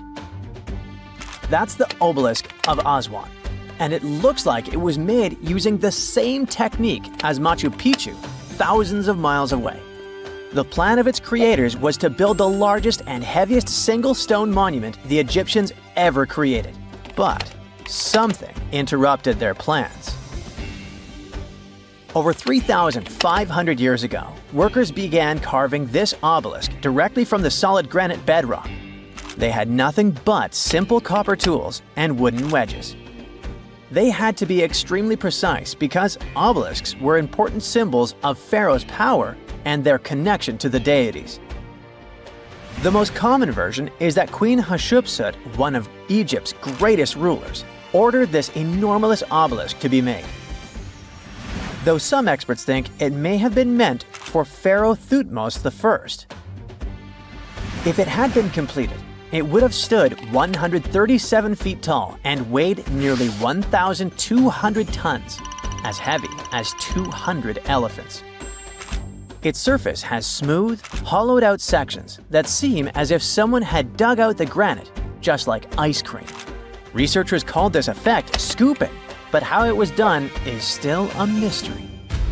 It looks like the same scooping technique was used to build several megalithic sites in South America, where ancient builders shaped stones in a curved, hollowed-out way. But it is the only construction with such a surface in Egypt. You can see the scooped-out lines at the sides of the obelisk, and they continue down into the ground, following an almost perfect path along the bedrock. The workers first chipped away the rough shape and then used a clever trick. They hammered wooden wedges into cracks and soaked them with water to make the wood expand and split the stone. This method, combined with grinding tools made of harder stone, allowed them to shape the obelisk with incredible precision. But just when the workers were close to finishing, a huge crack appeared in the stone. There was no way to fix it, and instead of removing the broken stone, the Egyptians left the obelisk half buried in the ground. Perhaps they were afraid that a monument with a flaw would tarnish the reputation of the pharaoh and the builders. The obelisk has stayed there ever since, and its bottom side is still attached to the bedrock. It was discovered in the early 20th century after it had been covered by sand for thousands of years. And even in its unfinished condition, it is one of the most important archaeological finds in Egypt, as it has given scientists unusual valuable insights into ancient Egyptian stoneworking techniques. There's another large rock nearby. It's almost completely scooped out at its base, with only a tiny bit of granite still attached to the ground. It looks as if someone tried to separate it from the bedrock, but left it hanging by a thread. There's hardly room for one person to squeeze in and shape the rock in this way. So, perhaps ancient workers used tools or techniques we don't even know about. Another ancient Egyptian marvel is the Great Pyramid. All four sides of it are aligned with all four sides of the cardinal points: north, south, east, and west. According to archaeologist and engineer Glenn Dash, the alignment is accurate to within 1/15th of a degree. The architects managed to achieve this without modern tools like drones, blueprints, or computers. Many researchers tried to explain this construction miracle. One theory was that the builders used a pole star or the sun's shadow. But Dash recently proposed that the Egyptians might have used the autumnal equinox to align the pyramids. It happens twice a year when the Earth's equator passes through the center of the sun's disk, making day and night nearly equal in length. To test his theory, Dash conducted an experiment on the 22nd of September, 2016, the day of the fall equinox. He used a special rod to cast a shadow and tracked its tip at regular intervals to form a smooth curve. He connected 2 points of the curve with a taut string and created an almost perfect east-west line. On the equinox, the shadow's tip runs a straight line, nearly perfectly east-west, and with a slight counterclockwise error. There's a similar error in the pyramids. Although his experiment was conducted in Connecticut, Dash believed that the same method would work in Egypt. All the ancient Egyptians needed was a clear, sunny day. They could determine the fall equinox by counting 91 days from the summer solstice. But they left us a few clues, and no engineering documents or architectural plans have been found that explain their methods. So they might have mapped shadows, but we can't be sure. Some Roman bridges were built more than 2,000 years ago, but many of them are still standing, and some are even still in use today. The Romans needed bridges to move their powerful forces quickly across rivers and valleys. To do this, they trained special engineers and craftsmen who became experts in construction. These builders traveled all over the Roman Empire, shared their knowledge, and made sure every bridge was built the best way possible. One of the Romans' best ideas was using arches instead of flat beams. Arches spread out the weight of the bridge, making it much stronger and able to last longer. To solve the problem of building bridge supports in water, the Romans invented something called a cofferdam. First, they would hammer large wooden walls into the riverbed and seal the gaps with clay to keep water out. Then, they poured concrete inside the dry space they had created, forming a super strong base for the bridge. One famous bridge that used this trick is the Sant'Angelo Bridge in Rome. It was built more than 1,800 years ago, and it's still standing today over the Tiber River. Unfortunately, many of the Roman engineers' blueprints and records have been lost over time. A few ancient writers wrote about Roman construction methods, but they didn't record every detail. Today, scientists and historians have to study the bridges themselves to figure out how they were built. The problem is that even though many Roman bridges still stand today, they aren't always exactly as they were when they were first built. Some survived because they were made from extra strong materials. Others were carefully repaired and maintained over the centuries. Some bridges weren't used much, so they stayed in good shape simply because they didn't wear out.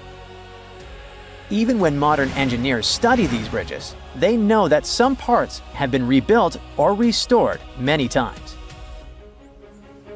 Ancient amphitheaters had such great acoustics that modern scientists use computer programs and special sound simulations to figure out how it worked. Many of these open-air theaters are partially ruined, so experts recreate them in digital models to test how sound travels inside them.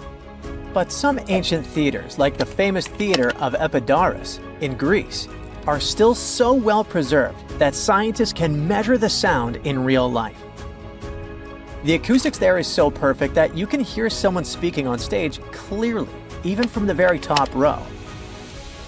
The curved, bowl-like shape of the theater worked like a giant speaker that naturally amplified voices and music. The seats were placed at different heights and angles so that the sound waves moved smoothly through the theater.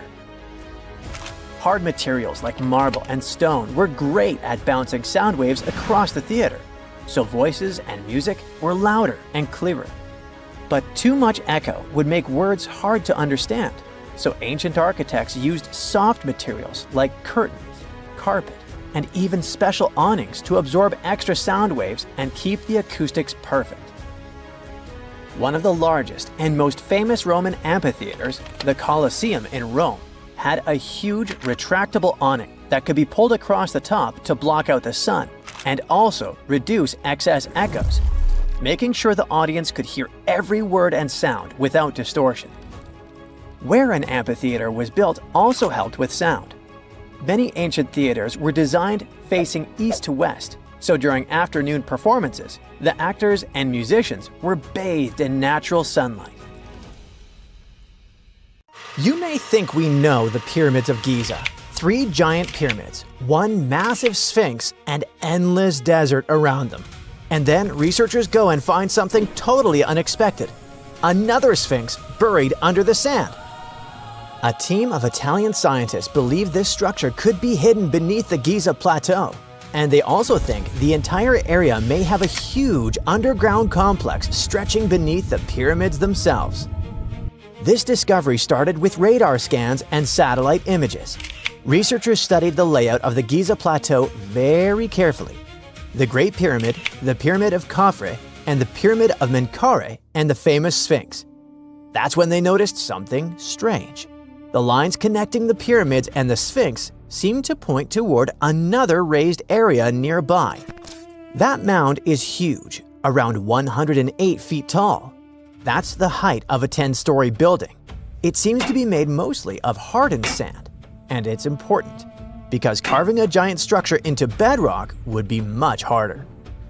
There's another detail making this theory even more interesting. The famous Dream Stele, a giant stone slab in front of the Great Sphinx, shows not one sphinx, but two. For a long time, people thought that was just symbolic artwork.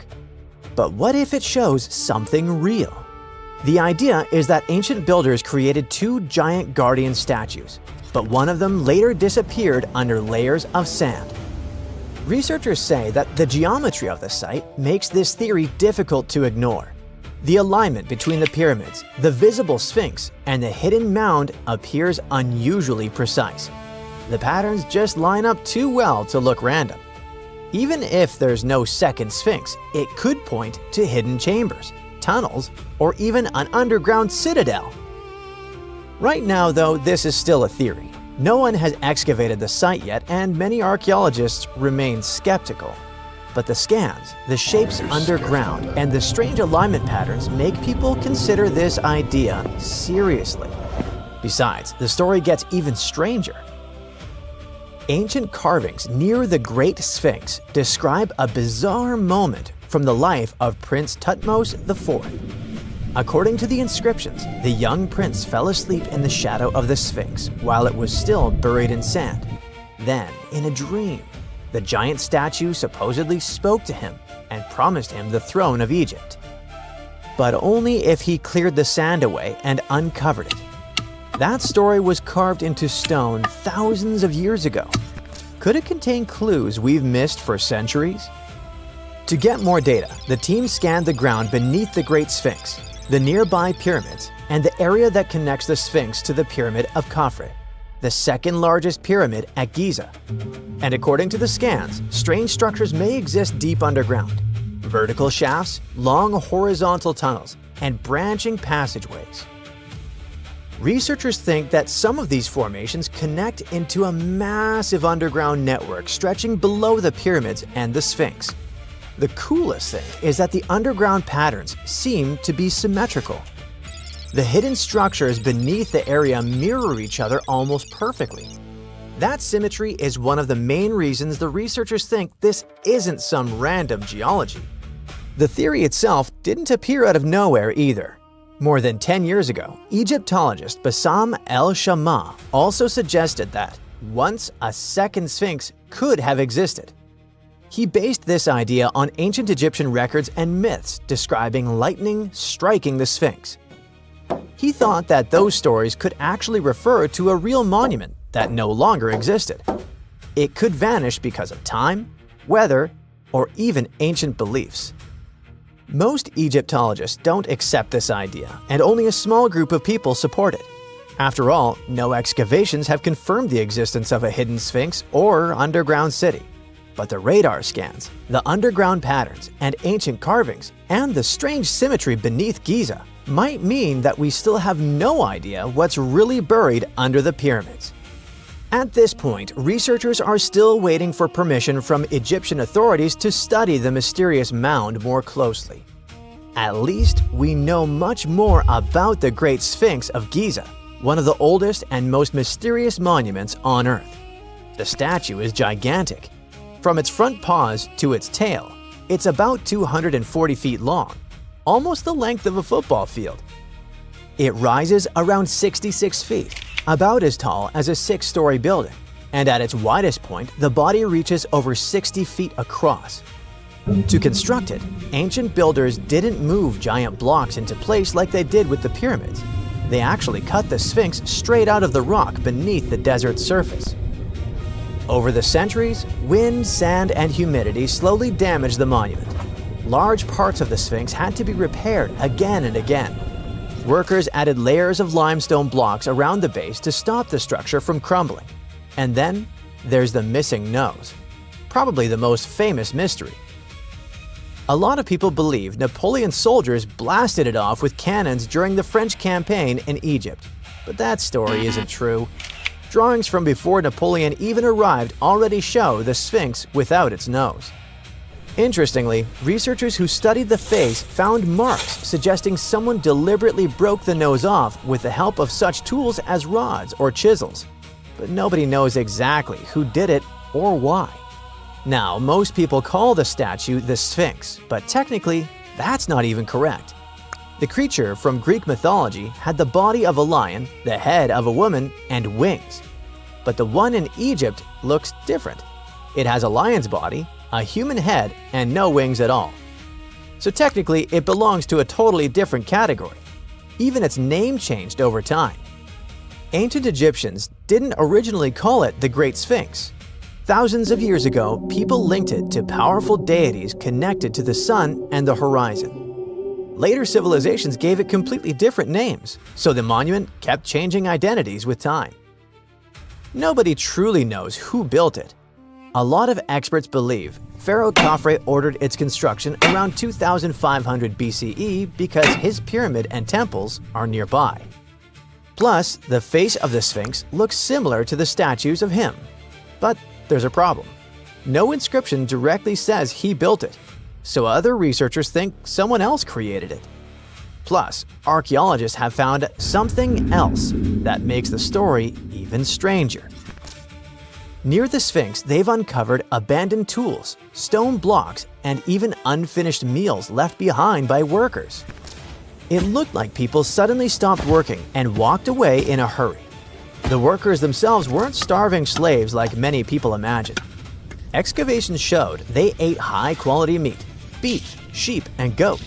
That kind of food was expensive in ancient Egypt, so the workers were likely skilled laborers with an important status. The Sphinx also looked completely different back then.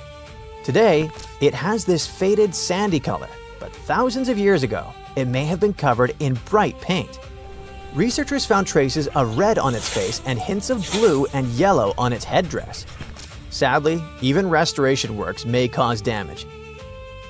During repairs in the early 20th century, parts of the Sphinx's headdress broke off. Later restoration attempts used materials that actually harmed the soft limestone underneath. At one point, a huge chunk crashed off the statue's shoulder. The Sphinx also once had a beard. And today, pieces of that beard are kept in museums in London and Cairo. But even here, researchers argue. Some experts believe the beard belonged to the original statue. Others think people added it centuries later during restoration projects. Despite its terrifying appearance, the Egyptian version of the Sphinx was actually seen as a protector. The evil, dangerous version most people know comes mainly from Greek mythology. Ancient Egyptians viewed their Sphinx very differently. To them, it represented power, protection, and divine authority. Now picture a tomb locked for 1,400 years, and then, suddenly, poof, it's open. What could be inside? An ancient curse or exciting discoveries? Maybe the former, since a giant stone owl is guarding the entrance with the owl's beak clamping down on a human face like it's swallowing a soul. Now, it's not just a picture this situation. The discovery probably happened like this. The archaeologists were at a place called San Pablo Huitzo in southern Mexico. At one point, they stumbled upon something that resembled an entrance. Ooh, where did it lead? They just had to figure it out. By that entrance, there was a large carved owl. Soon the researchers realized that it wasn't just decoration. The beak of the bird was open, and inside, there was the painted face of a man. Most likely, it was an important leader. For the people inhabiting that region, owls were linked to demise and power. So, it was like either the owl was guarding the spirit of the person buried there, or was it holding it captive? Was it even wise to sneak into that mysterious place? Well, the scientists' thirst for answers was more powerful than any fear. So they entered and found themselves inside a tomb. It was made up of two main parts, a front room, kind of like an entrance hall, and a deeper burial room. There was a doorway between these two rooms. It was covered in carvings. At the top, there was a stone beam with special symbols on it. Those symbols worked like names based on a person's birth date. On each side of the doorway, there were carvings of a man and a woman wearing detailed headdresses. The researchers thought they could have been placed there like guards, watching over the tomb. The walls were still painted in bright colors – white, green, red, and blue.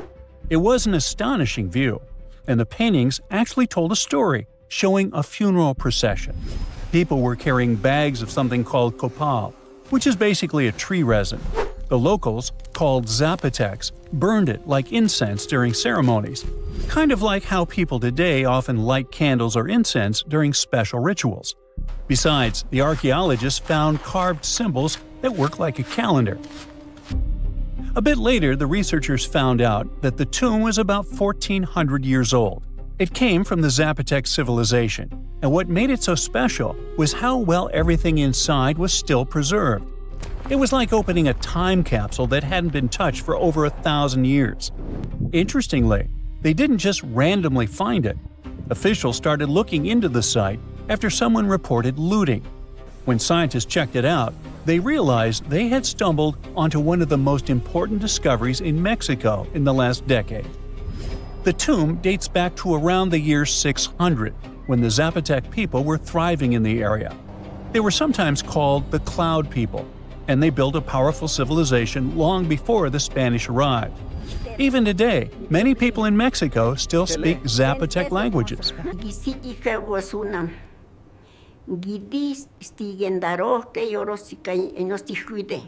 Right now, experts from the National Institute of Anthropology and History are working carefully to protect the tomb and study everything inside. They're looking at things like pottery, symbols, and even a few human bones they found there. One of the most exciting things about this discovery was that many other Zapotec tombs found in the region had already been looted before archaeologists got to them. That means we lost a lot of history. Luckily, this tomb was miraculously mostly intact. Now, scientists are focusing on protecting the tomb. They're carefully controlling the air and humidity inside because even small changes can damage it, documenting the artwork, and studying the carvings and symbols. But ancient tombs aren't always hidden deep underground, like in adventure movies. Sometimes you can find them right under a busy city. In 2023, archaeologists made a bizarre discovery on the edge of Chapultepec Park in Mexico City. They found a group of graves that are about 3,500 years old, older than most ancient pyramids in Mexico. There were 10 tombs shaped a bit like upside-down bottles or bells, wide at the bottom and narrower at the top. About half of them had human remains inside, 4 women and 1 man, mostly young adults. These people likely lived in a large village in the area during the early and middle pre-classic periods. That's long before the Aztecs ever existed. One of the archaeologists explained that people had been living in that whole area before a volcano had changed everything. That volcano is the Chitla volcano, and when it erupted, it basically buried parts of the landscape under lava. Because of that, the ground where those tombs were stayed sealed and untouched for over 3,000 years. The Chitla volcano is what's called an ash cone volcano. Basically, it looks like a classic volcano shape anyone would draw, round at the bottom and rising into a cone. It's about 1,000 feet tall with pretty steep sides, like walking up a hill that tilts about 30 to 40 degrees, which is definitely not an easy climb. Scientists believe Chitla erupted sometime between 245 and 315 CE, based on radiocarbon dating. When it blew, it wasn't a small event. It completely changed the landscape. Lava spread out and formed what we now call the Pedregal de San Angel lava fields, covering a huge area south of modern-day Mexico City. Imagine a thick, slow-moving wave of molten rock turning everything in its path into solid stone. One of the biggest victims of this eruption was Cuicuilco, which was once a major and advanced city in Mesoamerica. The lava literally buried it, freezing it in time under layers of rock. After that, the people who lived there had to leave and spread out to other regions. On the bright side, this movement of people, kind of like a forced migration, helped spread their culture across central Mexico. It may even have influenced the development of nearby cities, like Teotihuacan. Sometime later, it became one of the most powerful urban centers in the region. But this story has a twist. Not all scientists agree on the timing. Some think that a series of big eruptions and the destruction of Quiquaoco might have actually started earlier, around the 1st century BCE. So, depending on which history you look at, this disaster either happened a bit later in Roman times or even earlier, back when ancient civilizations in Mexico were still developing. Either way, it was a catastrophic event that reshaped both the land and the lives of the people living there. But let's get back to the tombs. They aren't huge. Most are about 3 to 6.5 feet wide and up to 5 feet tall. Picture something about the size of a small closet or a big storage bin you could crouch inside. Archaeologists call them bell tombs because of that rounded bottle-like shape. This style isn't unique to just one place. We've found similar tombs across different parts of Mexico. It means people must have shared their ideas, like trends spreading between regions today. Another curious thing is that this wasn't a one-time burial site. The team found later burials too, which means people kept coming back to that spot for generations. It was a place that remained important to a community for hundreds of years. Inside the tombs, archaeologists found offerings buried with those who had passed away. There were tools made from deer antlers, a cup, and small female figurines.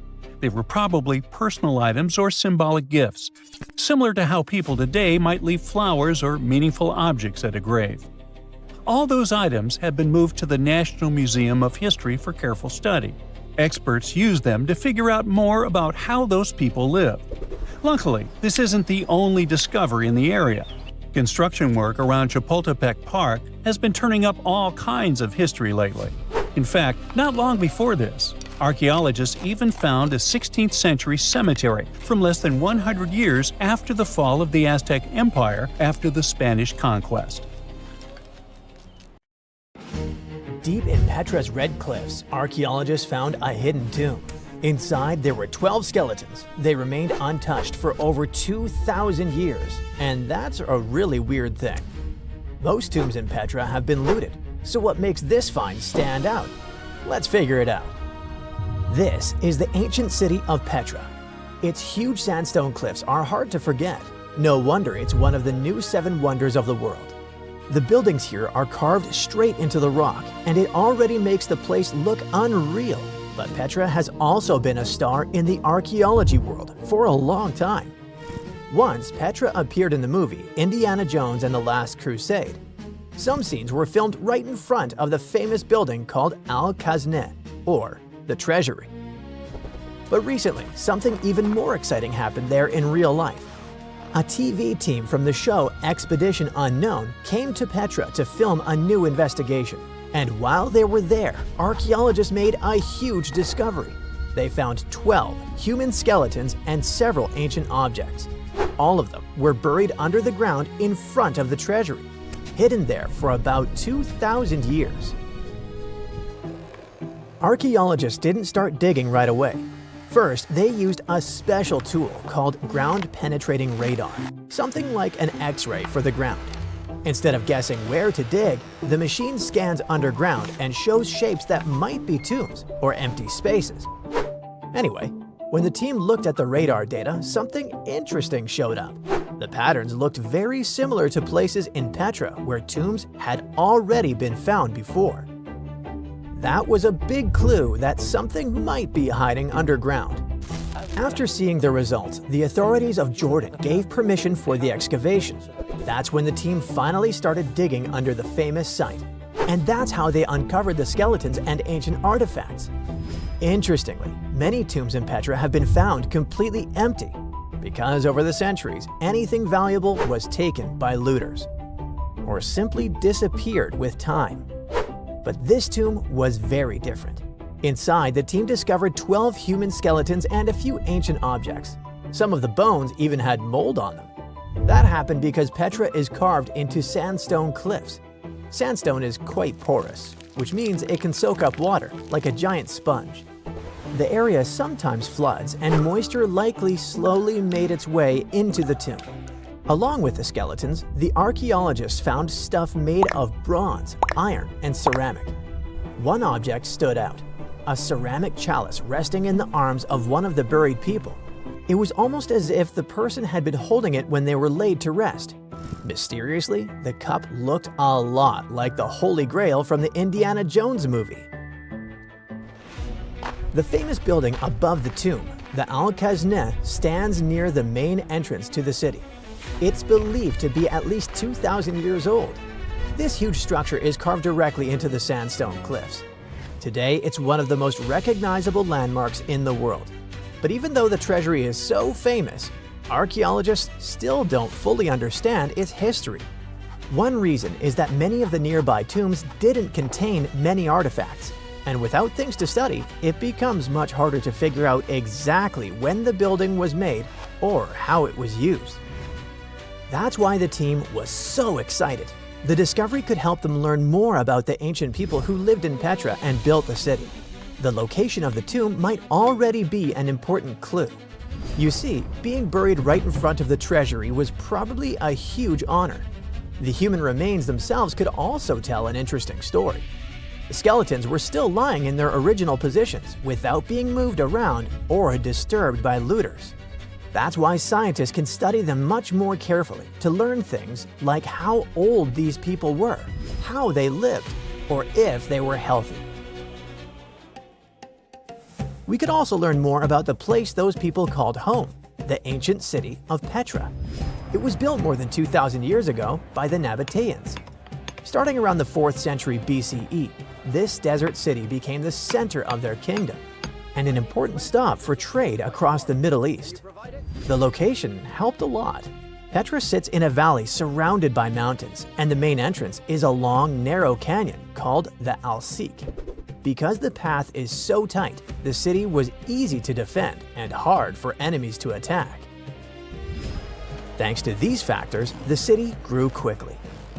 At its peak, around 30,000 people may have lived there, but the city sits in a dry desert canyon. Natural water is kinda limited there. So how did so many people live in Petra? The answer is clever engineering.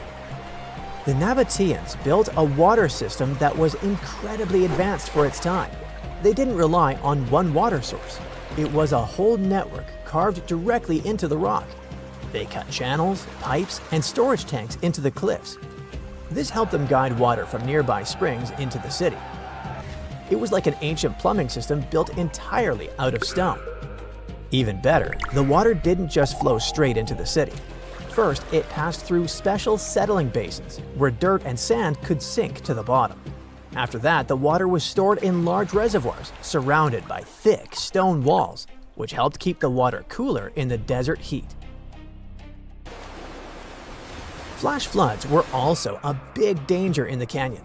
When heavy rain fell in the surrounding mountains, water often rushed down the narrow valleys. To deal with that, the Nabateans built dams and channels that redirected the floodwater into storage reservoirs. Another intriguing thing about Petra is the location of its main buildings.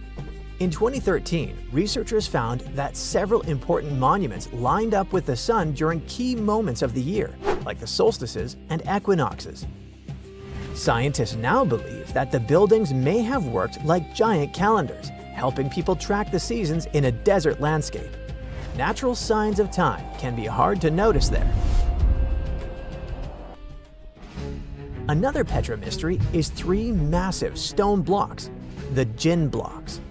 They go back to around the 2nd century BCE and are some of the first big tombs built in Petra. 2 of them have burial chambers inside, and the 3rd one even has a grave on top, like a little rooftop coffin. No one really knows exactly why they were built. Most experts say they were tombs, but some think they may have been carved to honor deities or used in rituals. But however great Petra was, things started to change in 106 CE. That's when the powerful Roman Empire took control of the city and made it part of their territory. Trade didn't completely stop, but the city slowly lost some of its importance. Later, a large earthquake in 551 CE caused serious damage to the area, It could have been the final blow for a city that was already in decline. Over time, Petra was eventually abandoned and became known as the Lost City. But there's another nickname people used much more often: the Rose City. The name comes from the color of the cliffs around Petra. The sandstone rocks have a reddish-pink color, especially when the sun is low in the sky. What tourists see today is just a tiny slice of Petra. Some estimates say archaeologists have only dug up about 15% of the city. Visitors go through the narrow Seek, gape at the 130-foot-high treasury, walk along tomb-lined streets, and climb over 800 steps to reach the monastery, Al-Dir. But that's like seeing the tip of an iceberg. The rest is still buried. Petra keeps surprising us. In 2016, researchers used satellite images to spot a huge, previously unknown monument. The platform is massive, about 184 by 161 feet, and has columns along one side. Pottery fragments suggest it's over 2,150 years old. So basically, even after centuries of exploration, Petra is still full of secrets. They're just waiting to be uncovered. Do you know what's cooler than ancient forms of art? Very ancient and creepy forms of art. One of these was found in a cave in Indonesia. On the wall, there was a strange drawing that was made about 67,800 years ago. What's also strange is that people were drawing at such an early time at all. Scientists used to believe that the human urge for creativity appeared much later, but let's step into the cave and take a closer look at this work. Scientists discovered a strange picture on the tropical island of Muna, off the southeastern coast of Sulawesi. Here, there is a cave that locals call Liang Metaduno. In a sense, this place can be called an exhibition of ancient art. Human figures, boats with people, riders, and other unusual drawings were painted here in red, brown, and black pigments. But recently, scientists found something even older and stranger. All the images in this cave were drawn several thousand years ago. However, the newly discovered drawing turned out to be more than 67,000 years old. So, on the ceiling, next to a brown drawing of a chicken, specialists discovered two hands. One of them had a pointy finger that resembled an animal's claw. So, what does it mean? Scientists believe that the author somehow expressed a relationship between humans and animals. But the very fact of drawing such a hand is also surprising. Usually in cave paintings, we see images of small human figures or animals. But here, the author decided to trace their own hand and add a claw to it. This work shows the artist's intention. They depicted something that doesn't exist, something their imagination invented, and they expressed it. What did they want to convey, and what were they feeling at that moment? Perhaps they experienced the agony of creativity. Perhaps, after finishing the drawing, they called their friends to come and evaluate it. Just imagine crowds of ancient cave people coming to an exhibition where a famous artist has created new work. Everyone looks at the clawed hand with admiration, applauds, and gives their own interpretation of the image. In our minds, it often seems that in ancient times, people were savages who understood very little. But what if they were not so different from us? They also loved art. They got angry, they felt envy, they felt sadness, and they experienced the same emotions. They lived just like we do, only without technology. Archaeological artifacts like this really help us better understand the development of humanity. But why do scientists think that it was a stencil of a human hand in the first place? Maybe it was some kind of creature like a yeti, and its hands really looked like animal paws. That's unlikely. Specialists say that handprints may have been connected with rituals meant to ward off misfortune. What if the author tried to scare away trouble with their hand and added a claw to make it more frightening? In general, after this discovery in Malaysia, researchers began to question the Eurocentric views about the intelligence of ancient people. For a long time, the scientific world believed that the cognitive abilities of modern humans began to develop when settlers migrated into Western Europe. But now, judging by what was found on the island of Muna, the development of humanity may have occurred independently in different parts of the planet. This discovery perfectly complements another collection of cave paintings in Indonesia. In 2019, scientists discovered images of human figures with the heads and tails of animals. These strange creatures were hunting warthogs and endemic dwarf buffalo. Perhaps the authors imagined themselves as these half-animal, half-human beings and wanted to give themselves the appearance of animals. These drawings are about 51,000 years old. The clawed hand is about 67,800 years old, which makes it the oldest known example of cave art in the world. Now let's move to a more recent period, the 15th century. By that time, many works of art had already been created and many books had been written. But there is one thing that still remains one of the most mysterious and even eerie works ever made. This is the Voynich manuscript. On the outside, it looks like a small book filled with drawings of various plants, flowers, astronomical pictures, and people.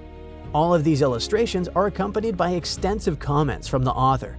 Everything looks quite natural for a book from the 1400s. But do you know what the problem is? The language in which the book is written is still unknown. The drawings on its pages also depict unknown plants. There are strange patterns, formulas, and mysterious images of people. All of this resembles some kind of book of magic. It also looks like an encyclopedia of an alternative world or a textbook on potion making. But how is it possible that with all our modern technology, we still have not deciphered this language and these images? Who was the author? What did they want to tell us? And who exactly was this Voynich? A book dealer and antique shop owner named Wilfrid Voynich discovered this manuscript in an Italian monastery in 1912 and immediately added it to his collection. The strange contents of the book quickly attracted the attention of scientists. For decades, historians, linguists, programmers, and other specialists tried to figure out what was written on its pages, but no one succeeded. Of course, there were theories. Some scientists believed it was written in Hebrew. Botanists suggested that the language in the manuscript had Mexican origins. On one hand, it could be an unknown language that disappeared. On the other hand, it could be some kind of cipher. But who was the author? There were theories that the manuscript was written by the English philosopher and scientist Roger Bacon. Some were convinced that the work belonged to Leonardo da Vinci, but there was no confirmation. The most plausible theory says that the manuscript was written in a lost language that was once spoken in the Mediterranean during the medieval period. People spoke it, but didn't use it in official or important documents. Another version says that it could be some long-forgotten Middle Eastern or Asian language. Okay, let's assume that's true and the book is written in a language everyone forgot. But what about those strange drawings? The plants? The astronomical images? The unusual patterns? What are they? Perhaps it's a large encyclopedia about pharmacy, nature, and space, a treatise about the natural world, or something like that. You can build many theories and hypotheses, but do you know what's really cool? You can try to solve the mystery of this strange book yourself. The entire Voynich manuscript has been scanned in high quality and published online. Try to decipher it and write in the comments what you managed to discover. Our next archaeological artifact is even stranger than the previous one. In the 1700s, fishers in Japan cast a net into the sea and pulled out a mummified mermaid. Of course, officially it wasn't a real mermaid, but it looked very realistic and even creepy. For a long time, people kept this find in a museum and considered it a sacred object. But what if it really was something like a mermaid? What if, long ago, some kind of aquatic people lived in the ocean? To confirm these theories, scientists analyzed the find and determined that the object was artificial. Some talented person used bones, the skin of a pufferfish, and animal fur to create this grotesque figure. But it was not just a sculpture. According to specialists, it was a talisman that was supposed to provide its owner with a long life. Let's finish our story with something truly frightening and eerie. You probably know that centuries ago, people in Europe believed in vampires. Yes, you can find many books and historical records about them, but they all appear to be legends. However, several years ago, archaeologists discovered rather chilling evidence that people believed in these stories very strongly. specialists found a burial in Poland that was more than 400 years old. It contained the skeleton of a young woman. A sickle had been attached across her neck, and a padlock had been fastened to the big toe of her left foot. Scientists suggested that the locals were afraid this woman might become a vampire and rise from the grave. So just in case, they took precautions and added these objects to her body. We all know how it goes. Homo sapiens are way smarter than Neanderthals. Neanderthals were primitive, and we're much cooler than they were, right? Now, what comes to mind when you hear the word factory? Probably something like this. Lots of Homo sapiens, people, working in different departments, huge production lines, packaging, sorting. You can't fit a Neanderthal into that image, can you? Hey, don't be such an evolutionist. We don't judge people here by the stage of their development, okay? And by the way, Neanderthals had their own impressive factories. No conveyors or industrial robots, but pretty advanced for their time. The production line I'm talking about was located in a place we now call Germany. What's funny is that it's a country that still has plenty of factories and a long tradition of working with machinery, so it feels like a continuation of that tradition. Now, poof, back 125,000 years, to the moment when this very early factory appeared. Around this time, Earth was in an interglacial period, with weather quite similar to today's climate, so conditions may have not been the best, but still fairly comfortable. Neanderthals lived their ordinary lives. They used fire to manage vegetation, gathered plants, and apparently, built plants. Pun intended. So if you thought those hairy guys were savage beasts who spent their time scratching lice off their skin, you may owe an apology to this distinguished gentleman. By the way, this is Carl, and he claims to be the owner of this factory. You seem to have underestimated him, so he's left. But I'll carry on talking about this interglacial breakthrough. Archaeologists have recently shown that Neanderthals intentionally chose a lakeside location to process the bones of at least 172 mammals, including deer, horses, and aurochs, a now extinct species of bovine. The study demonstrates that the inhabitants not only broke open large mammal bones to extract marrow, but also ground the bones into thousands of fragments and heated them in water to extract calorie-rich bone grease. Think of it as a food manufactory making flavorful Campbell's soup ready to hit the shelves at your local supermarket. I know it sounds far-fetched, but what I want to show here is that we now have evidence that even Neanderthals had pretty advanced techniques of food processing. This was intensive, organized, and strategic. Neanderthals were clearly managing resources with precision. Some of them were planning hunts. Others were in charge of transporting carcasses, while another group was busy rendering fat in a task-specific area. They definitely had no nutritionists, but they did understand both the nutritional value of fat and how to access it efficiently. Just one example. Scientists now think that when it came down to caching carcass parts, they would do so across the landscape for later transport to the grease rendering site. You know how all factories are supposed to meet production targets? Same here. Experts believe Neanderthals understood there was a certain fat quota they needed to meet to make the literally bone-crushing process worthwhile. Now, you may say, well, it's just one example. It doesn't mean that Neanderthals were that advanced. True, good catch. However, there are more examples, and here's one of them. Technically speaking, in addition to food-related production lines, these guys may have had a chemical production factory. You see, there is evidence that Neanderthals made stone tools using a multi-ingredient adhesive, which they couldn't buy at Dollar Tree for very obvious reasons. The factory headquarters wasn't in Germany this time though, but in Gibraltar, in Vanguard Cave to be more precise. While studying this area, scientists stumbled upon a small hearth that may have functioned as something close to an ancient adhesive workshop. So chances are that Neanderthals were using fire not just for warmth or cooking, but as a controlled tool for producing useful materials. Now, let's see how this hearth worked. If you've ever cooked sauces, you know how they thicken once the temperature goes up. Neanderthals may have spotted something similar while using fire for its basic function, cooking. They put two and two together, and bam! They started glue, or rather, tar production. The controlled fire helped them regulate heat precisely enough to produce a perfectly sticky texture. That tar could then be used to fasten stone blades or other sharp pieces onto wooden handles, with sinew or plant fibers helping secure the joint. If you wonder what the recipe was, scientists managed to reconstruct it. Sort of. Basically, it involved burned rock rose leaves, but there was a secret ingredient for the process to work: guano.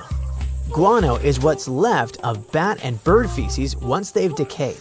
It sounds quite disgusting, but it worked, and that's what matters. Let's check out the structure itself. It's quite small. A round pit roughly 9 inches across and about 3.5 inches deep. Its walls are sharply cut, and 2 narrow trenches extend outward to the north and south. The working idea is that Neanderthals packed the pit with rock rose leaves, then sealed it with damp sand and soil, likely mixed with, you guessed it, guano, to limit oxygen entering the chamber. A small fire, probably fueled by grasses and shrubs, would have burned above the sealed pit. As the plant material heated, it released a thick brown resin. Producing that resin required temperatures in the neighborhood of 300 degrees Fahrenheit or more. However, it took scientists some effort to understand what happened inside the hearth. They had to analyze residues from the walls and floor using several chemical techniques, including mass spectrometry. This technique identifies and counts molecules within a sample. It was necessary to reconstruct the likely production method. Once they ran those SMART tests, they moved on to the next step, which involved a tad of elbow grease. They recreated the setup themselves, building experimental hearths that matched the original in size, shape, and materials. In 4 test runs, the recreated hearths successfully produced resin, which supported the proposed explanation. Alright, it feels like those prehistoric production lines prove that Neanderthals were much cooler than we thought. A typical idea is that Neanderthals were just wandering hunters, but they probably were not. And it's not only about their production setups. There may be evidence suggesting they organized coordinated hunts that lured wild horses into traps roughly 200,000 years ago. We go back to Germany once again. At the archaeological site of Schöningen, researchers uncovered wooden spears, double-pointed sticks, stone tools, and the butchered remains of more than 50 horses of different ages. After a couple of tests, scientists realized these finds are about 100,000 years younger than earlier estimates. The material was excavated in the 1990s from sediments along what used to be a lakeshore. With the updated dating, scientists think the site reflects a period when Neanderthals were already living across Europe. Zoo archaeologists argue that these hunters could understand horse behavior well enough to organize group hunts, steering entire horse families toward carefully chosen ambush points. Yikes! Chances are that by about 200,000 years ago, Neanderthals were cooperating in increasingly complex ways. Organized hunting, shared planning, and coordinated action may have been part of their social life, and they could have possibly reached levels similar to those seen in early Homo sapiens communities. Earlier estimates placed the Schöningen tools and horse remains at roughly 300,000 years old. There were no labels, of course, so scientists had to turn to pollen preserved in the sediment layers, which they used to match local vegetation changes with known global climate cycles. Under that older timeline, the hunters at the site might have been Neanderthal ancestors or another ancient human species known as Homo heidelbergensis. But the new timeline points more directly to Neanderthals themselves. To refine the age of the site, a team of scientists analyzed how amino acids, the chemical components of proteins, had gradually changed structure after passing. They examined 4 snail shells, 15 tiny crustaceans, and 8 horse teeth from the same sediment layer that contained the spears. Once they measured these molecular changes and combined the results with pollen records and climate data, the researchers calculated how much time had passed since those organisms died. The results consistently pointed to a younger age, around 200,000 years, placing Neanderthals squarely in the role of the hunters behind the Schöningen horse drives.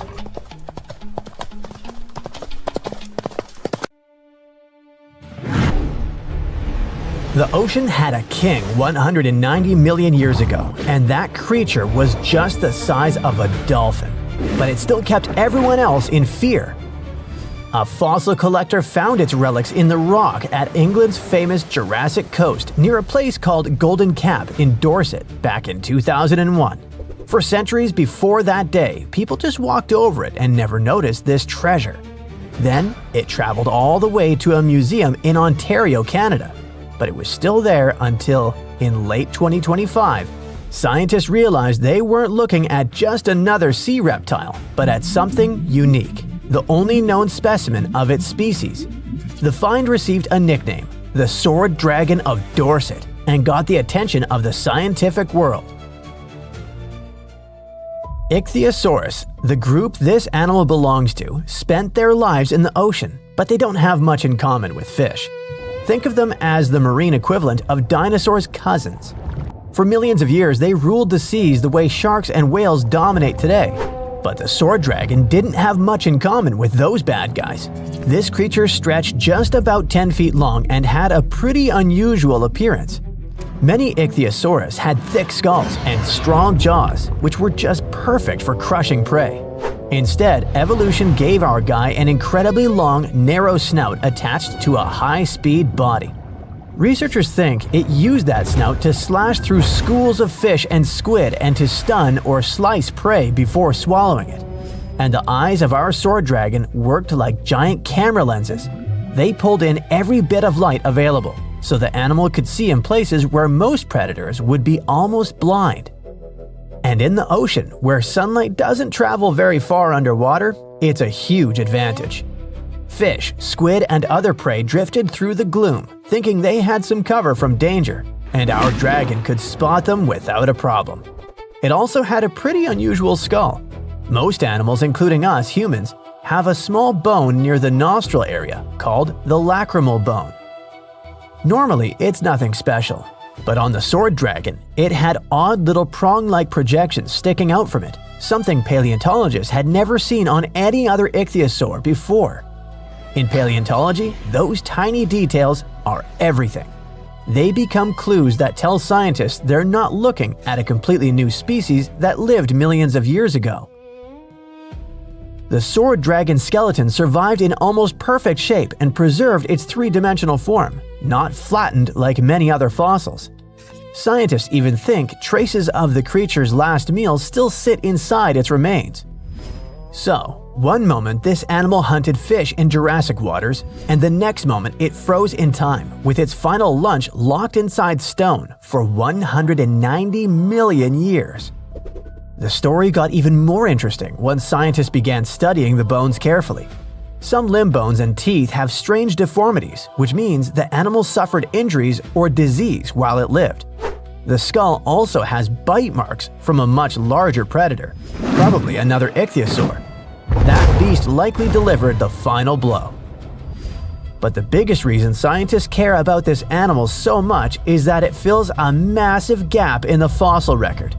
Fossils from the time period when it lived, around 193 to 184 million years ago, show up very rarely. Before this discovery, paleontologists saw two completely different groups of ichthyosaurs in the fossil record, older ones before this period and newer ones after it. But no one knew exactly when or how that change happened. So, the sword dragon enters the story like a missing puzzle piece. This creature looked more closely related to later species that appeared millions of years afterward. That means the big evolutionary shift in ichthyosaurs likely started earlier than scientists thought.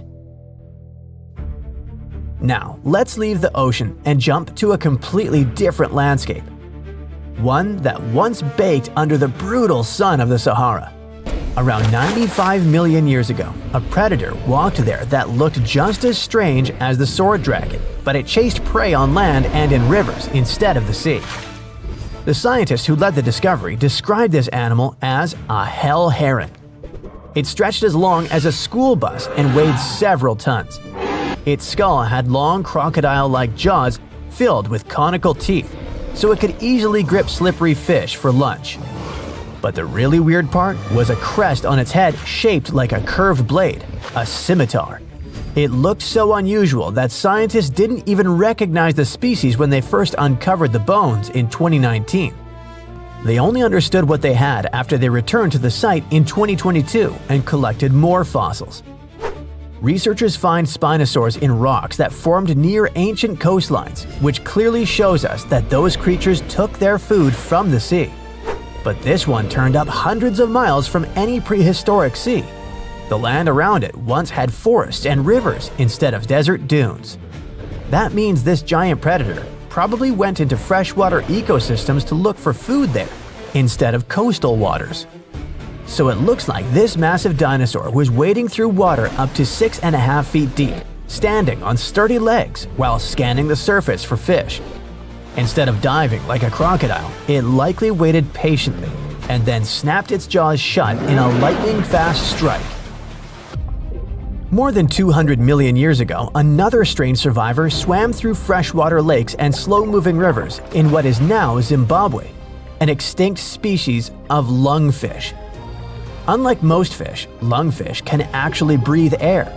They have organs that function like primitive lungs, which allows them to gulp oxygen directly from the atmosphere when water becomes too stagnant or low in oxygen. In a way, they live between two worlds, part fish, part early experiment in the transition toward land animals. And that superpower makes lungfish really important to scientists. They are the closest living relatives to the ancient ancestors of all four-limbed animals. There used to be a gap in our knowledge of these creatures, but the new discovery helped fill it. Now we know that many lungfish may be more closely related than they used to think, and scientists can now better understand how these creatures survived for hundreds of millions of years. In a way, lungfish are one of evolution's masterpieces. This ancient blueprint kept working when entire worlds of species were born and vanished around them. Now let's travel even further back in time, way before dinosaurs ruled the planet. Around 275 million years ago, another bizarre creature swam through freshwater lakes in what is now Brazil. Researchers discovered the species from 9 fossilized lower jaws, each about 6 inches long. Instead of pointing upward like normal teeth, this creature's teeth stuck out sideways. Every single jaw had the same strange design, which proved the twist wasn't a mistake, but the way the animal evolved. The inside surface of the jaw had tiny tooth-like bumps called denticles. These structures formed a grinding surface, so the creature had its own built-in food processor. Scientists think it used that unusual mouth to chew small invertebrates, or maybe even plant material. That's a pretty unusual diet for an animal whose close relatives were mostly carnivores. And speaking of its family, this bizarre creature belonged to an extremely ancient lineage called stem tetrapods. Those were early four-limbed vertebrates that gave rise to modern reptiles, birds, mammals, and amphibians. By the time Tunkia lived, most of those early lineages had already disappeared. Yet this one somehow survived, and newer, more modern animals evolved around it. Scientists call this kind of animal a living fossil. When researchers analyzed the fossils, they made the conclusion that this mysterious creature grew up to about 3 feet long and probably resembled a salamander with a longer snout. It swam through lakes in a world where the continents still formed the giant supercontinent Gondwana. This discovery is also important because it helps scientists understand how ancient ecosystems functioned and which animals filled different roles in those early communities. Archaeologists in Panama kept finding chiefs covered in gold under a plain sunburned field. Weird enough, then they found chief regalia so small it could only belong to a child. That discovery shifted the interpretation of the site. El Caño was no longer just a rich ceremonial site. It looked more like a place where power could pass from one generation to the next. And now, a newly opened chamber there has expanded that picture. El Caño stands apart from the usual ancient gold story. The newest chamber, dated to around AD 800 to 1000, didn't just produce shiny artifacts. It added another piece to a much larger pattern. Archaeologists found pottery, gold ornaments, and a central high-status person marked out by where the gold was placed. This was not random wealth in the dirt. It was a public statement about rank. The objects themselves are vivid: 2 bracelets, 2 earrings, pectoral ornaments decorated with bats and crocodiles. Those are not the kind of items someone tosses in casually. They were chosen to say something. In a world with no billboards, no spotlights, and no giant stone inscriptions, gold did the talking. It told everyone exactly who mattered most in that chamber. The location makes this even more striking. Not Egypt, not Peru, not some famous archaeological landscape packed with giant ruins, central Panama. Historically, this region was often treated as the place between the main acts of the ancient Americas, wedged between the Maya to the north and the great Andean cultures to the south. El Caño repeatedly challenges that older view. That old assumption existed for a reason. This part of Panama does not hit you like a stone-built empire. There's no skyline of huge temples, no carved dynastic walls, no dramatic ruins screaming a powerful society was here. In tropical Central America, a lot of everyday life was built in materials that don't age gracefully. Wood, thatch, fibers, skin, feathers. Most of it simply doesn't stick around for 1,000 years. So when gold survives, it becomes one of the loudest voices left. And El Caño did not give up that voice quickly. Julia Mayo's team began geophysical surveys there in 2005. By 2010, they had dug a pit about 16 feet deep and uncovered a chief covered in gold. Then the site kept escalating. More ornaments appeared. More chambers turned up. More evidence started linking this field to a whole ceremonial landscape. This was not a lucky weekend dig.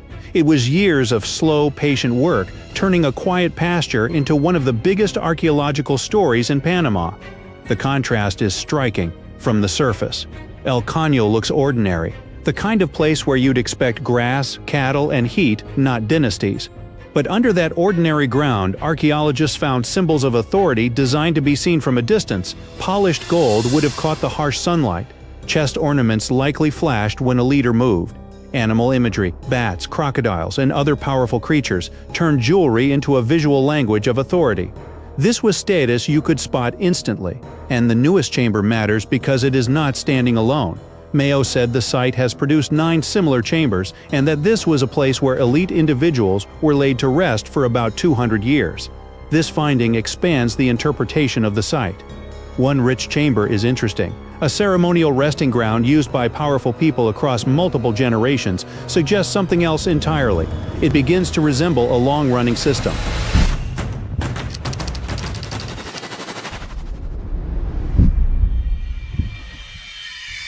You can see that system even more clearly in another major El Caño find from 2024. Archaeologists uncovered the shared chamber of an important Cocle lord buried around 750 to 800 CE. Inside were gold ornaments, ceramic objects, bells, skirts, and a set of flutes.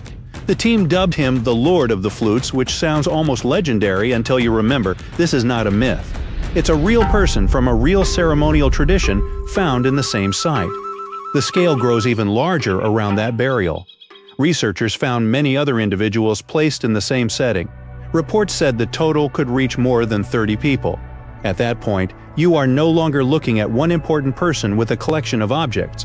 You are looking at an event, a choreographed display, a message to everyone watching that this leader stood at the center of a much bigger social order. This interpretation is supported by research. A 2020 study of El Caño's multiple chambers found the same basic pattern again and again. One highest status individual in each other, people arranged around that central figure, and a strong sense that the whole composition represented social order. The authors also concluded that some of these final ceremonies involved very harsh ritual practices.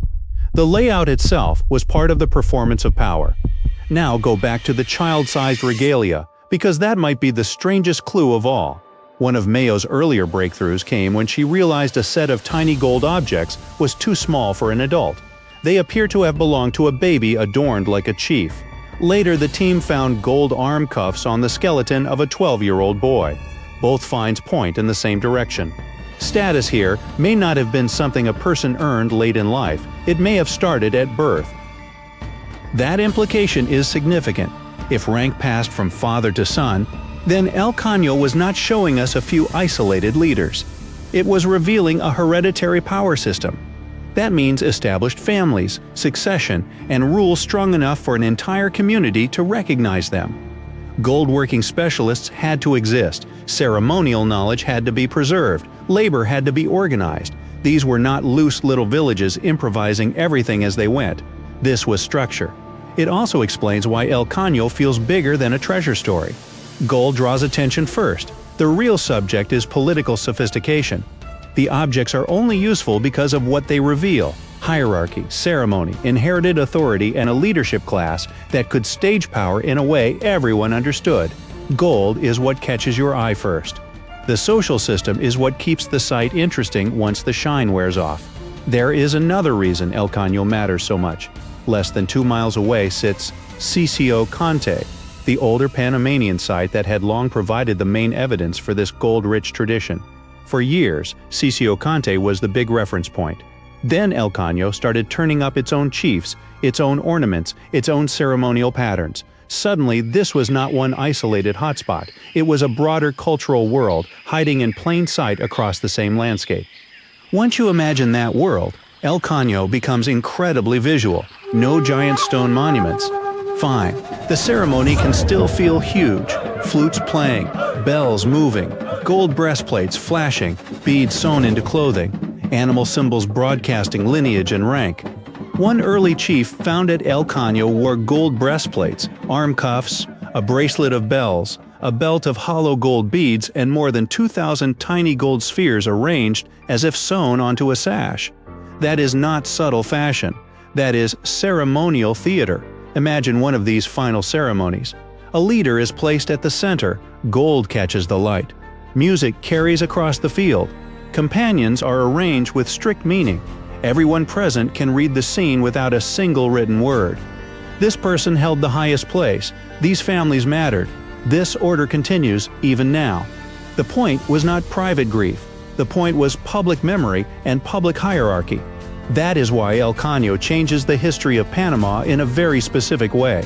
It does not just add one more archaeological attraction to the map, it shows that central Panama had its own powerful chiefs, its own ceremonial specialists, its own symbols of rank, and probably its own dynastic lines.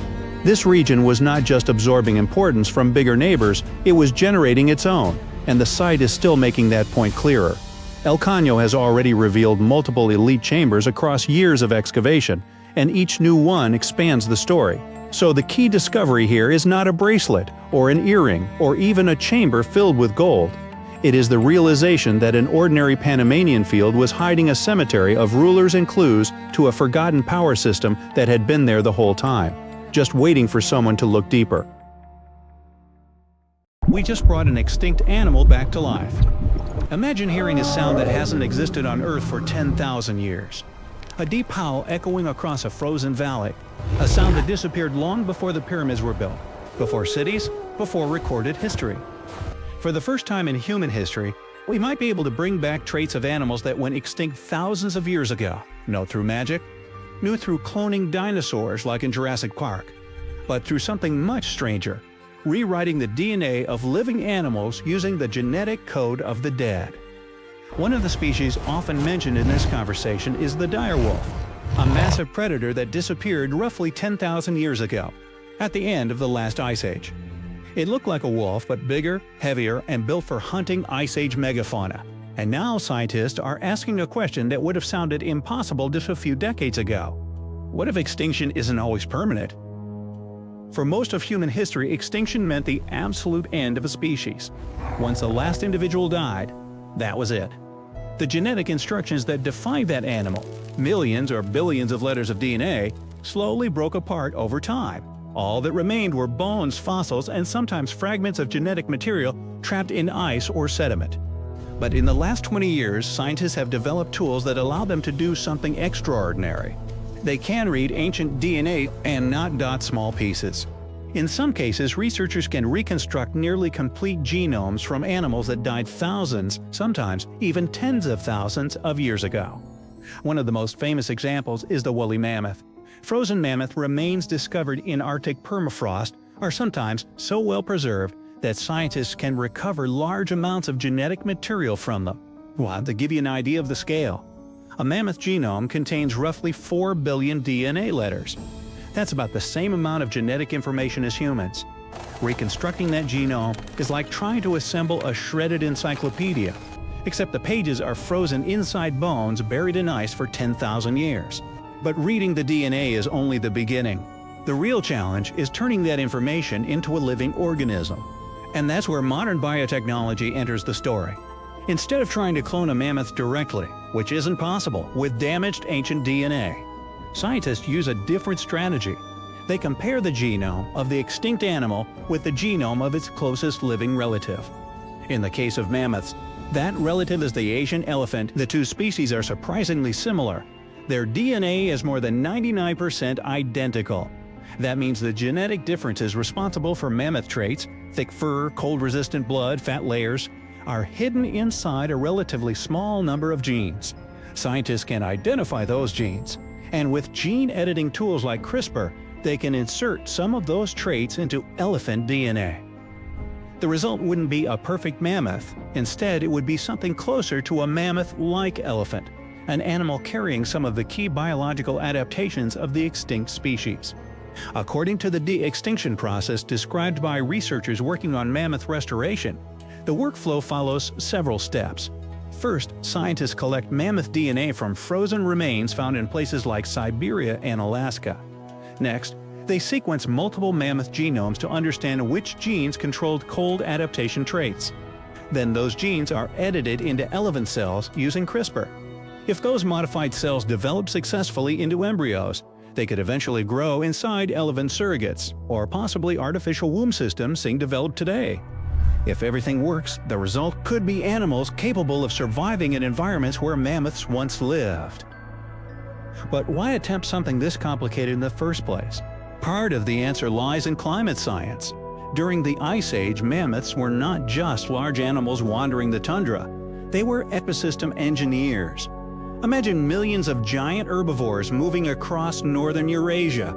Each mammoth could weigh 6 tons, roughly the same as a large truck.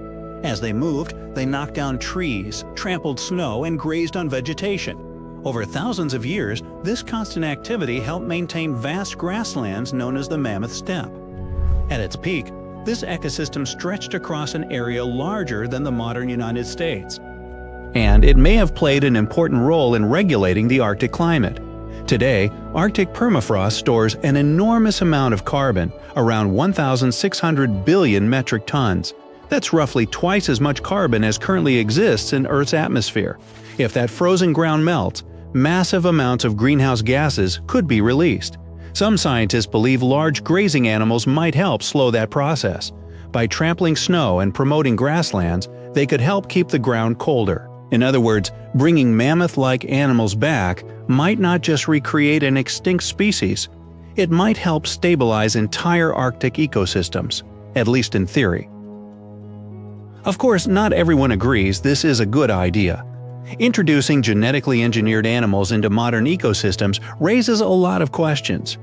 For example, what happens if these animals behave differently than expected, or if they reproduce faster than the ecosystem can support, or if they spread diseases to existing wildlife? Even small ecological changes can have cascading effects. For example, when wolves were reintroduced into Yellowstone National Park in the 1990s, the entire ecosystem changed, from deer populations to river patterns. Now imagine introducing animals that haven't existed for 10,000 years. The ecological consequences could be unpredictable. There is also another concern scientists often discuss. It's sometimes called the moral hazard of de-extinction. The idea is simple. If people start believing that extinct species can always be brought back later, they might feel less urgency to protect endangered species today. Why worry about extinction if science can reverse it? However, studies examining public attitudes suggest the situation may be more complicated. Simply knowing about de-extinction doesn't necessarily make people more comfortable with species disappearing. But scientists still emphasize something important. De-extinction cannot truly reverse extinction. Even with advanced gene editing, recreating an identical species is extremely unlikely. What scientists can create are genetic approximations, animals that resemble extinct species and may play similar ecological roles, but they are not perfect copies of the past. And yet, the technologies developed for de-extinction may still have enormous value. The same genetic tools could help scientists protect endangered animals today. For example, gene editing could potentially increase genetic diversity in small populations, or help species adapt to changing climates.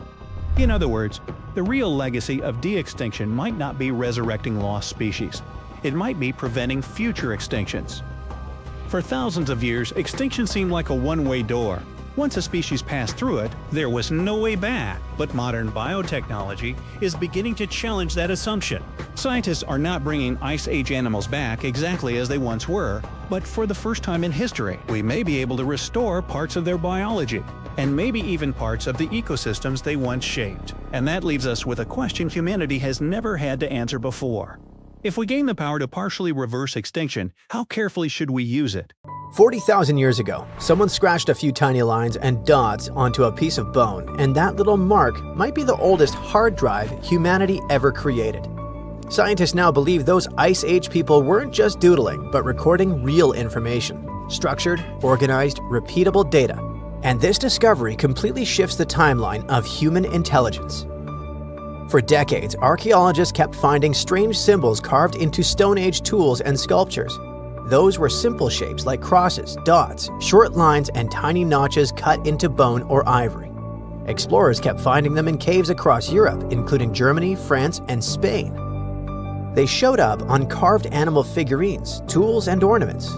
Archaeologists dated them to be about 34,000 to 45,000 years old.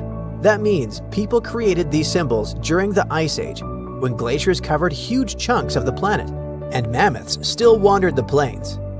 For a long time, researchers believed these signs meant nothing in particular, maybe decorations, maybe tribal art. But a new computational study led by a linguist and an archaeologist showed it was more about data than decoration. The team analyzed more than 3,000 individual symbols carved into around 260 artifacts.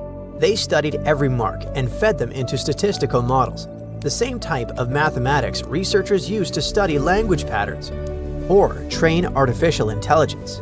The goal wasn't to translate the signs yet. Nobody knows exactly what they mean.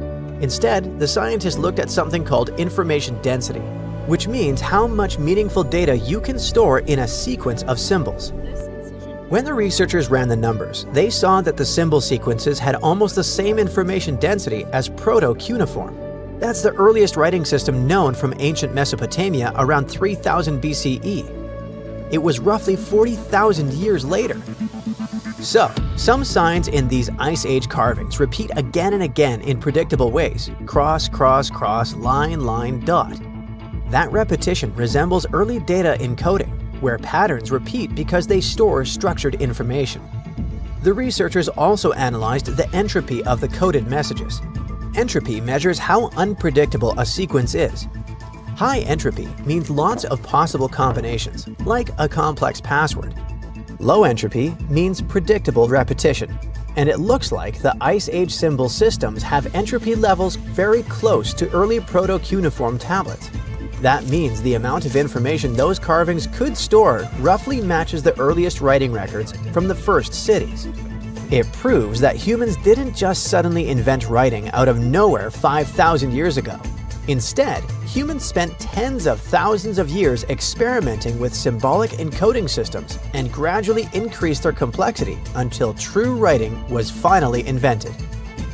One of the most interesting examples of such a coded message comes from a cave in southwestern Germany.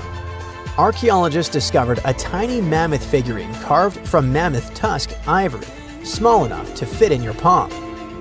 There's a neat row of engraved crosses and dots running along its surface. Another object, called the adorant, is a thin ivory plate. Found in a different German cave, has a strange mythical creature that looks part human, part lion on it. The figure stretches upward like it's worshipping something, and across its body, someone carved rows of tiny dots and notches with careful spacing. Then there's the famous lion-human sculpture. If you look at the arm closely, you can see evenly spaced cuts along the limb. These marks seem intentional, deliberate, almost rhythmic. They look less like decoration and more like entries in a ledger. It makes those artifacts something like USB drives made of ivory. And because these ancient USB drives appear in different regions of Germany and in other parts of Europe, it could mean that Ice Age humans may have shared such symbolic messages across huge distances. Those hunter-gatherers living thousands of miles apart probably recognized the same patterns scratched into bone tools. Of course, scientists still don't know the exact meaning of these symbols. They could represent seasonal calendars, migration cycles, clan markers, or some concepts tied to rituals.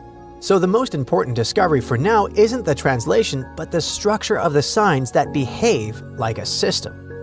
This coding system isn't the only proof that ancient minds invented complex systems long before modern technology arrived. There's a thick oval slab of limestone in a museum in the Netherlands. Archaeologists dug it up in the late 1800s and assumed it was some kind of Roman game board.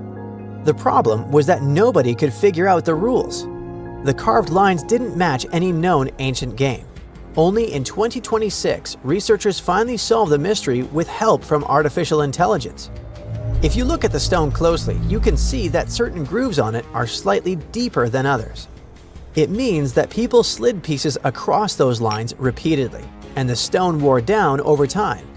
Conservation experts created extremely detailed 3D scans of the limestone surface to analyze those wear patterns. Those scans showed differences in depth smaller than a human hair. Every tiny groove became a clue about how players once moved their pieces. Then, the team brought in a special AI game simulation system designed to understand board games. They fed the system rules from about 100 historical games and asked it to test possibilities onto a digital copy of the Roman board. The AI played thousands of simulated matches against itself and tried different rule combinations each time. For every rule set, it tracked where the pieces moved and compared those paths to the wear patterns on the real stone. It repeated this process around 1,000 times per rule set until finally certain patterns started lining up perfectly. The system narrowed all the possibilities to a small group of related blocking games. In this type of strategy game, two players move pieces along fixed paths, trying to trap the opponent's pieces in corners or dead ends. If you've ever played tic-tac-toe or checkers, you already understand the basic idea. To control space, predict the opponent's next move, and close the trap. The simulations showed that the Romans most likely played this game with small tokens made of glass, bone, or pottery sliding along those carved grooves. And that discovery matters more than you might think. Historians used to believe blocking games appeared in early medieval Europe, centuries after the Roman Empire collapsed. But this limestone board showed them that such games existed nearly 1,000 years earlier. So, Roman players had strategy games that helped them develop forward planning, recognizing patterns, and thinking of different combinations and possibilities. Now let's travel even further back in time, long before Roman cities and writing of any kind. Our destination, Olduvai Gorge in northern Tanzania, one of the oldest important archaeological sites on Earth. In 2025, researchers studying the area found something unexpected in ancient sediments. It was a set of tools made from the limb bones of elephants and hippos. And these tools date back about 1.5 million years. Scientists found 27 bone tools, some nearly 15 inches long, shaped into sharp blades. Early humans most likely used them on animal carcasses or to process tough materials. At first glance, they seem simple, but it actually looks like the toolmakers shaped these bones using knapping, the same process used to chip stone tools. Knapping means striking a material carefully so that small flakes break away, gradually forming a sharp edge. Bone behaves very differently from stone. It contains collagen, which makes it slightly flexible and elastic. Hit the bone too hard and it shatters unpredictably. Hit it too softly and nothing happens. That means whoever made these tools understood how the material worked. They adapted their technique to shape bone without destroying it. Archaeologists believe Homo erectus, an early human species with body proportions similar to ours, created these implements. It also looks like the toolmakers preferred thick limb bones, which are the strongest parts of animal skeleton. To make that choice, you need to understand anatomy and material strength. Engineers today still use that same logic when choosing materials for machines. When we put all these discoveries together, we see that our ancestors designed systems, invented technologies, stored information, and played complex games long before modern civilization appeared. So we didn't just suddenly become intelligent. We've been building